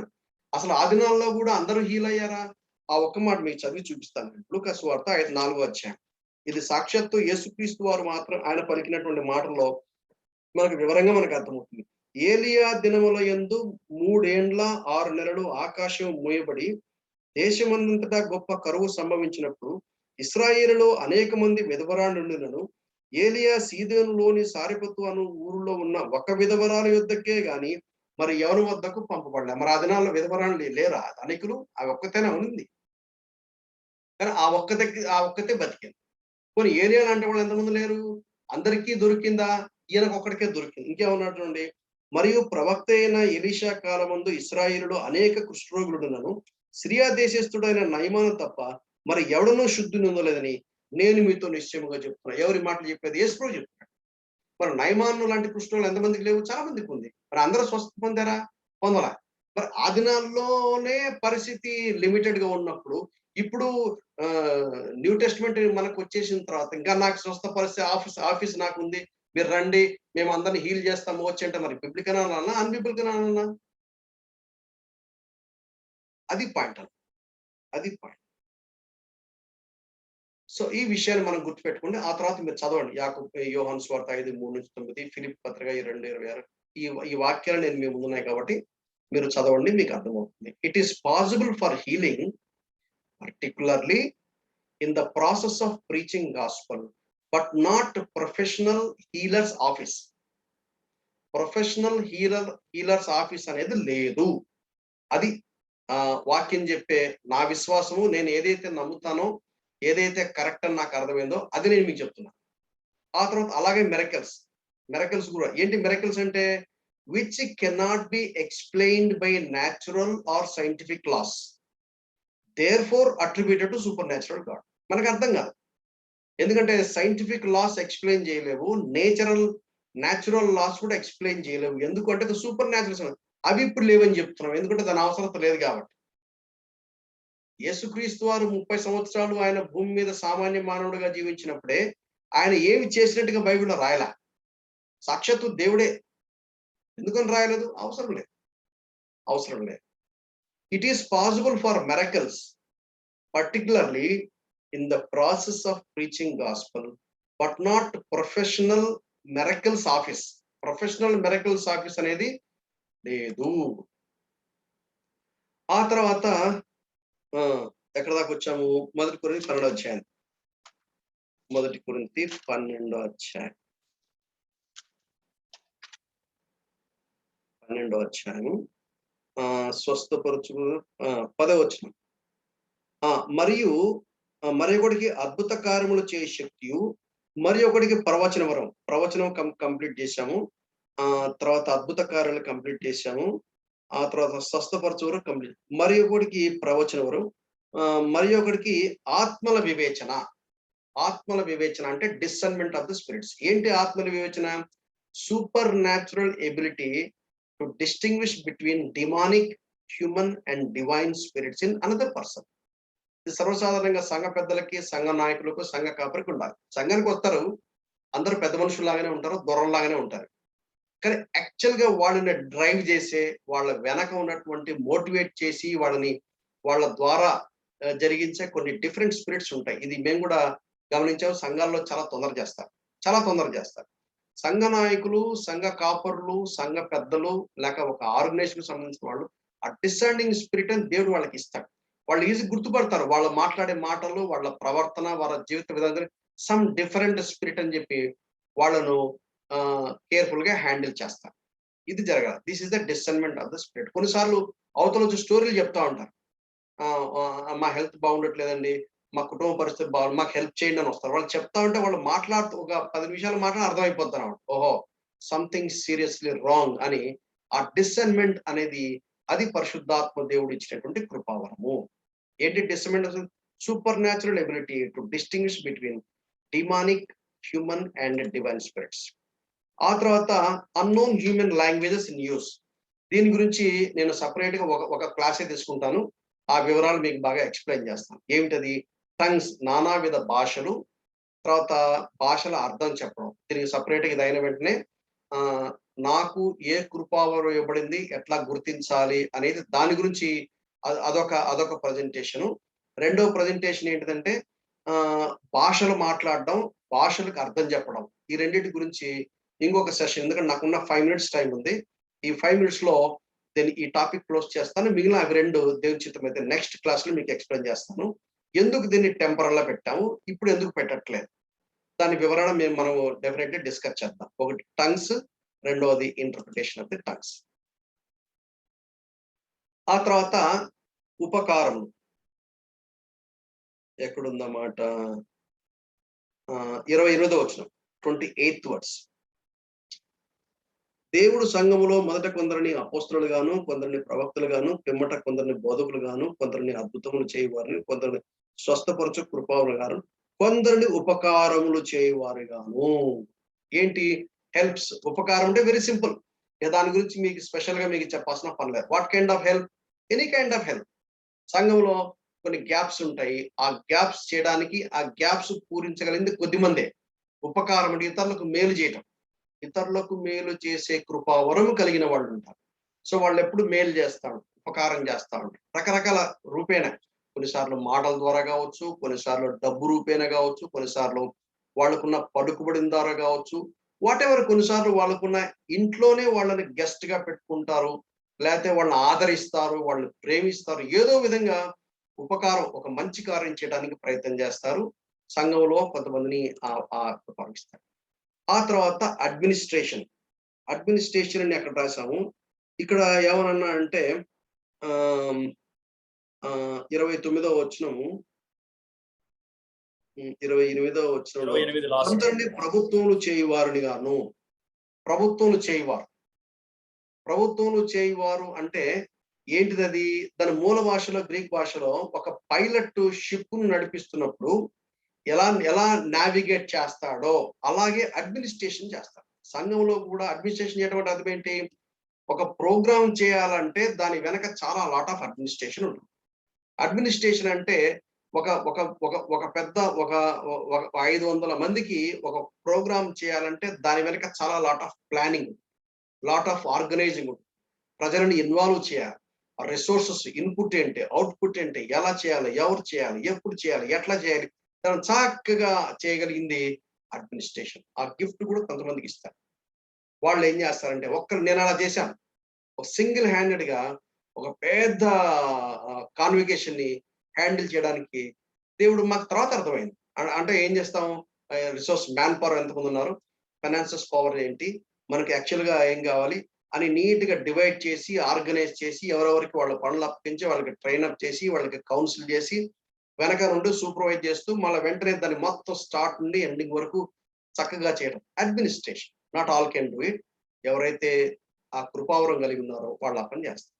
supernatural ability to organize, administer, and promote various affairs in the local church. మొదటి పేతురు 4వ అధ్యాయము 9వ వచనం.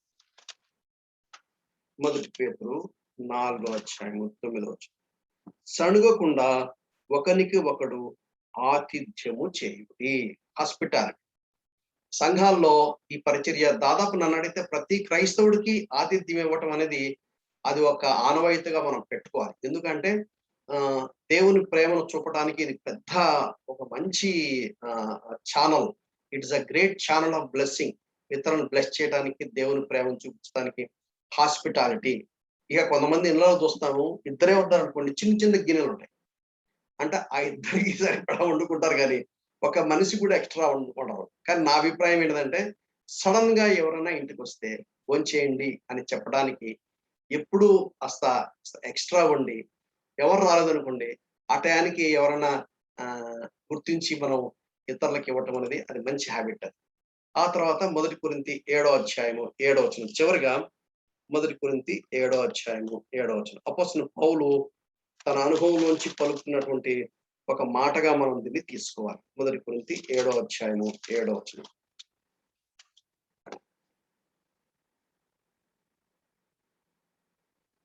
ఇది నేను చదువుతాను, మొదటి చదువుతాను.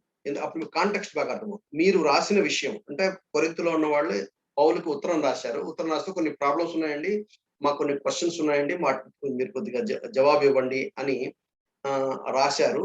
రాసి డెలిగేషన్ పంపించారు. పంపించినప్పుడు ఈయన వాళ్ళకి రాస్తున్నాడు. స్త్రీని ముట్టకుండా పురుషునికి మేలు, ఆయనను జారత్వంలో జరుగుతున్నందున ప్రతి వానికి సొంత భార్య ఉండవలను, ప్రతి స్త్రీకి సొంత భర్త ఉండవలను, భర్త భార్యకును అలాగున భార్య భర్తకును వారి వారి ధర్మంలో నడపవలను. భర్తకే గాని భార్యకు తన దేహం పైన అధికారం లేదు, అలాగున్న భార్యకే గాని భర్తకు తన దేహం మీద అధికారం లేదు. ప్రార్థన చేయటకు మీకు సావకాశం కలిగినట్లు కొంత కాలం వరకు ఉభయముల సమ్మతి చొప్పున తప్ప ఒకరినొకరు ఎడబాయకుడి. మీరు మనసు నిలవలేకపోయినప్పుడు సాతాను మిమ్మల్ని శోధించుకున్నట్లు తిరిగి కలుసుకోండి. ఇది నా హితోపదేశమే కానీ ఆజ్ఞ కాదు అని చెప్తూ, మనుషులందరూ నా వలె ఉండగోరుచున్నాను, అయినను ఒకడొక విధములను మరొకడు మరొక విధములను ప్రతి మనుషుడు తనకున్న కృపావరము దేవుని వలన పొంది ఉన్నాడు. ఏమిటా కృపావరము? సిలబస్. ఇక్కడ దీంట్లో బైబిల్ పండితులు కూడా డిఫరెంట్ స్కూల్స్ ఆఫ్ థాట్ ఉంది. కొంతమంది ఏమంటారంటే పౌలుకు పెళ్ళవలేదు, ఆయన సింగిల్ గానే ఉన్నాడు కాబట్టి ఇక్కడ రాయబడిన పదం ఏంటంటే సిలబసి. సిలబస్ అంటే వివాహం చేసుకోకుండా సింగిల్ గా ఉంటూ ఆ సింగిల్ గా ఉంటూనే దేవుని యొక్క సేవ పూర్తిగా ఫుల్ కాన్సన్ట్రేషన్ తో చేయాలి. మీకు ఈ విషయం మీకు బాగా అర్థం కావాలంటే ఇంకొంచెం ముందుకు వెళ్తే మీకు ఆ విషయం బాగా అర్థం. చదువుతాను చూడండి, 32వ వచనం. 32వ వచనం. మీరు అదే 1 కొరింథీ 7:32. మీరు చింతలేని వారై ఉండవలనని కోరుచున్నాను, పెండ్లి కాని వాడు ప్రభువును ఎలాగూ సంతోష పెట్టగలనని ప్రభు విషయమైన కార్యను గూర్చి చింతించుచున్నాడు. పెండ్లి అయిన వాడు భార్యను ఎలాగూ సంతోష పెట్టగలనని లోక విషయమైన వాటి గురించి చింతించుచున్నాడు. 35వ వచనం. మీరుకు ఉరియొడ్డవలనని కాదు గాని మీరు యోగ్య ప్రవర్తనలై తొందర ఏమీ లేక ప్రభువు సన్నిధానవర్తులై ఉండవలనని ఇది మీ ప్రయోజనం నిమిత్తం రాస్తున్నాను. సింగిల్ గా ఉండటం అనేది కూడా గిఫ్టే. ఇర్మియాతో అన్నాడు, ఇర్మియా నువ్వు పెళ్లి చేసుకోవద్దు, నువ్వు సింగిల్ ఉండమన్నాడు. అట్లా అంటే ఇది చాలా యాక్చువల్ దేవుని వాక్యం ఏం చెప్తుందంటే నరుడు ఒంటరిగా, నరుడు అంటే అక్కడ నారి కూడా రావచ్చు. నారి ఒంటరిగా ఉండటం మంచిది కాదు, నరుడు ఒంటరిగా ఉండటం మంచిది కాదు. కాబట్టి జనరల్ రూల్ ఏంటంటే ఖచ్చితంగా ప్రతి ఒక్కరు పెళ్లి చేసుకోవాల్సిందే. ఫ్యామిలీ సెమినార్ లో దీని గురించి ఎక్కువ మాట్లాడతాం. అసలు పెళ్లి ఎందుకు చేసుకోవాలి గురించి మాట్లాడతాం. ఇక్కడ నా అభిప్రాయం ఏంటంటే వివాహం చేసుకోవటం అనేది జనరల్ కమాండ్, కానీ ఎక్సెప్షన్స్ ఇందాక మనం అనుకున్నట్టు పోస్టులుగా ఉండాలి అంటే ఖచ్చితంగా ఆ 12 మందే ఉండాలి. ఒక ఎక్సెప్షన్ ఏంటంటే పౌలు. అలాగే అందరూ వివాహం చేసుకోవాల్సిందే. ఒక ఎక్సెప్షన్ ఏమిటి? కొద్ది మందిని దేవుడు స్పెషల్ గా అంటారు. నాకు తెలిసి జాన్ కెనడీ అని ఒక సేవకుడు, అద్భుతమైన సేవకుడు, 40 years ఆయన ఇండియాలో సేవ చేశారు. I had a privilege to translate him. మంచి అద్భుతమైన ఈవెన్ సురేష్ మంగూరి గారు తనతో బాగా పరిచయం ఎక్కువ, తను బాగా ట్రాన్స్లేషన్ బాగా చేశాడు. సురేష్ మంగూరి బాగా బ్లెస్ అయ్యాడు ఆయన పరిచయం వల్ల. అట్లాగే దేవుడు కొంతమందిని పెడతాడు. కాబట్టి అవివాహంగా ఏదో ఇంట్లో మన అమ్మ నాన్నలు దెబ్బలాడుకుంటున్నారు కాబట్టి అమ్మో పెళ్ళి అయితే మా ఇంట్లో కూడా దెబ్బలాట్లు వస్తాయి, తలనొప్పి ఎందుకులే అని అట్లా మానుకోవడానికి వీల్లేదు. చాలా మంది యవనస్తులకు కౌన్సిల్ చేయాల్సి వస్తుంది. ఎందుకు కౌన్సిల్ అంటే వద్దంటే వద్దంటారు. ఎందుకు అంటే ఇంట్లో పాపం నరకం అనుభవించి ఉంటారు. అమ్మో రేపు పొద్దున పెళ్లి చేసుకుని నేను కూడా ఇట్లా చచ్చా, నేను కూడా ఇబ్బంది పడాల్సి వచ్చింది, ఎందుకు వచ్చిన మంచిది అని. కుదరదు అది. బైబిల్ ఏం చెప్తుంది? నరుడు ఒంటరిగా ఉండటం మంచిది కాదు. అయితే దేవుడు 100కి ఒకరు చాలా రేర్ గా కొద్ది మందికి మాత్రం ఈ కృపావరం ఇస్తారు. వాళ్ళు అలాగే ఉండిపోవాలి. ఇంకా కొంతమంది స్కూల్ ఆఫ్ థాట్ ఏం చెప్తారు, లేదు లేదు పౌలుకు పెళ్ళయింది, ఆయన భార్య చనిపోయింది అని కొంతమంది అంటారు. మనకి వివరాలు ఎక్కువగా తెలియదు. కానీ ఎక్కువ శాతం ఆయన రాసిన పత్రికలను బట్టి చూస్తే బహుశా ఆయనకి పెళ్లి అవ్వలేదనే అనిపిస్తుంది. కానీ కొంతమంది లేదు లేదు ఆయనకి పెళ్ళింది అంటారు. Anyway that is not the bone of content. దాని గురించి మనం ఎక్కువగా ఆలోచించాల్సిన పని లేదు. సో నేను ముగించక మునుపు ఈ మాట నన్ను చెప్పనివ్వండి. ఏంటిదంటే gifts of the Holy Spirit అనేది ఆత్మవరములు ఇతరుల కోసం, fruit of the Holy Spirit ఏమో మన కోసం. ఇది కూడా నేను చెప్తాను. గలతీ 5:22లో ఈ doctrine and the Holy Spirit ముగించక మునుపు నేను లాస్ట్ లో fruit of the Holy Spirit గురించి చెప్తాను. అప్పుడు దాని గురించి వివరాలు చెప్తాను. అయితే గుర్తుపెట్టుకోవాల్సింది ఏంటంటే gifts of the Holy Spirit is for others. ఇప్పుడు నేనున్నా అనుకోండి, నాకు వాక్యం చెప్పే కృపావరం ఉంది కాబట్టి నేను అతిశయపడాలా? అతిశయపడాలని నేనెవరిని? నాకు తెలుసు కృపతో ఇచ్చాడు, నేను యోగ్యుని కాకపోయినా నాకు ఇచ్చాడు కాబట్టి I have nothing to take glory. So ఇతరుల కోసం, కాబట్టి ఇతరుల కోసమే. నాకు మిగిలేది ఏంటంటే ఆత్మ. ఇంకో విషయం ఏం గుర్తుపెట్టుకోవాలంటే మ్యాన్ ఈస్ డిప్రైవ్డ్. మానవుని యొక్క పాపం బట్టి డాక్ట్రిన్ అండ్ సిన్లో చాలా వివరంగా చూస్తాము. My mind is corrupted, my heart is corrupted. కాబట్టి దెర్ ఇస్ ఏ అకౌంటబిలిటీ ఉంటుంది. చాలా కేర్ఫుల్ గా హ్యాండిల్ చేయాలి. కృపావరంలో దేవుడు ఇచ్చాడు. At the same time I have fallen mind and fallen heart. And నా చేతులు మురికిన చేతులు. కాబట్టి నేను హ్యాండిల్ చేసేటప్పుడు చాలా కేర్ఫుల్ గా హ్యాండిల్, లేకపోతే అతిశయం వచ్చేస్తుంది, గర్వం వచ్చేస్తుంది.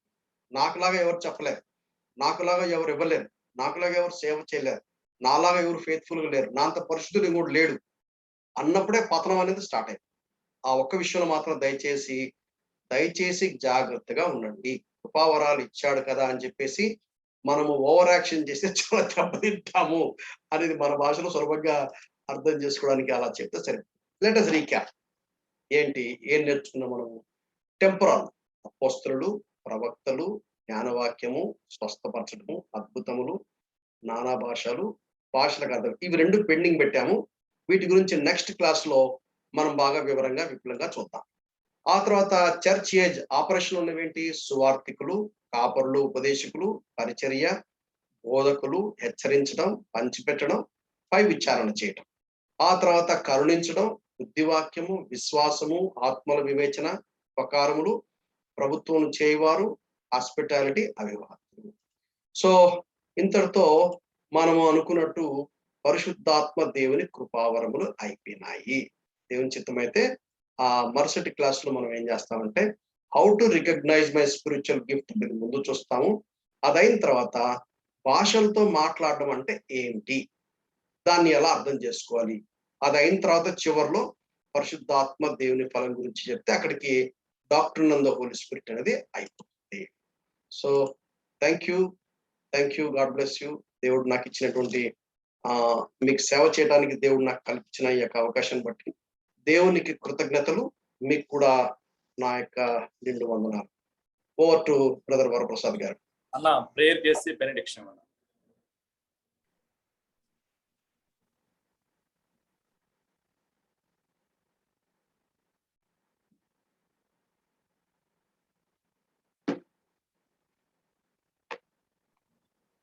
బ్రదర్ వరప్రసాద్ గారు, ఓవర్ టు యూ అండి.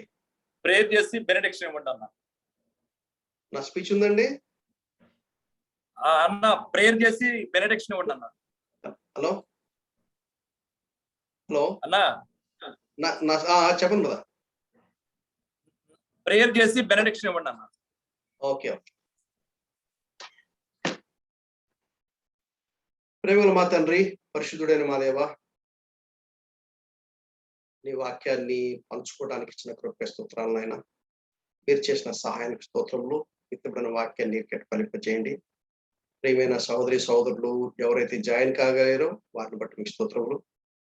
ఎవరైతే జాయిన్ కాలేకపోయారో రికార్డ్ చేసిందని మరలా విని ఆధ్యాత్మికంగా మేలు పొందడానికి సహాయపడండి. నిశ్చితమైతే నెక్స్ట్ క్లాస్ లో మేము మిగిలిన వాటిని మేము ధ్యానం చేసుకొని అలాగే క్వశ్చన్ ఆన్సర్ సెషన్ కూడా కలిగి ఉండటానికై మీరు మాకు సహాయపడండి. యేసుక్రీస్తు వారి పరిశుద్ధమైన నామమున ప్రార్థించి వేడుకుంటున్నాం తండ్రి. ఆమేన్. ఆమేన్. మన తండ్రి అయిన దేవుని యొక్క ప్రేమ, మన ప్రభువును రక్షకుడైన యేసుక్రీస్తు వారి కృప, పరిశుద్ధాత్మ దేవుని యొక్క అన్యోన్య సహవాసము, తన ప్రియమైన సంఘానికి చెందిన పరిశుద్ధులకు ఈ యొక్క పరిచర్యలో సహవాసంలో జతపరచబడిన ప్రతి వారికి ఇప్పుడు ఎల్లప్పుడు సదా తోడై ఉండి నడిపించును గాక. ఆమేన్. ఆమేన్. ఆమేన్. ఆమేన్. నా Thank praise you. Lord. Praise నా God. సిగ్నల్ కొంచెం ప్రాబ్లం ఉందన్న, అందుకనే ఏం వీడియో పర్లేదు. ఆఫ్ చేస్తాను. థ్యాంక్ యూ అన్న. Thank you very much. Thank you. కొంచెం ఆ వీడియోస్ మీరు పెడతారా? చేస్తాను. పెడతాను. ఒకసారి పెట్టండి. Thank you. Good night. Okay అన్న, గుడ్ నైట్.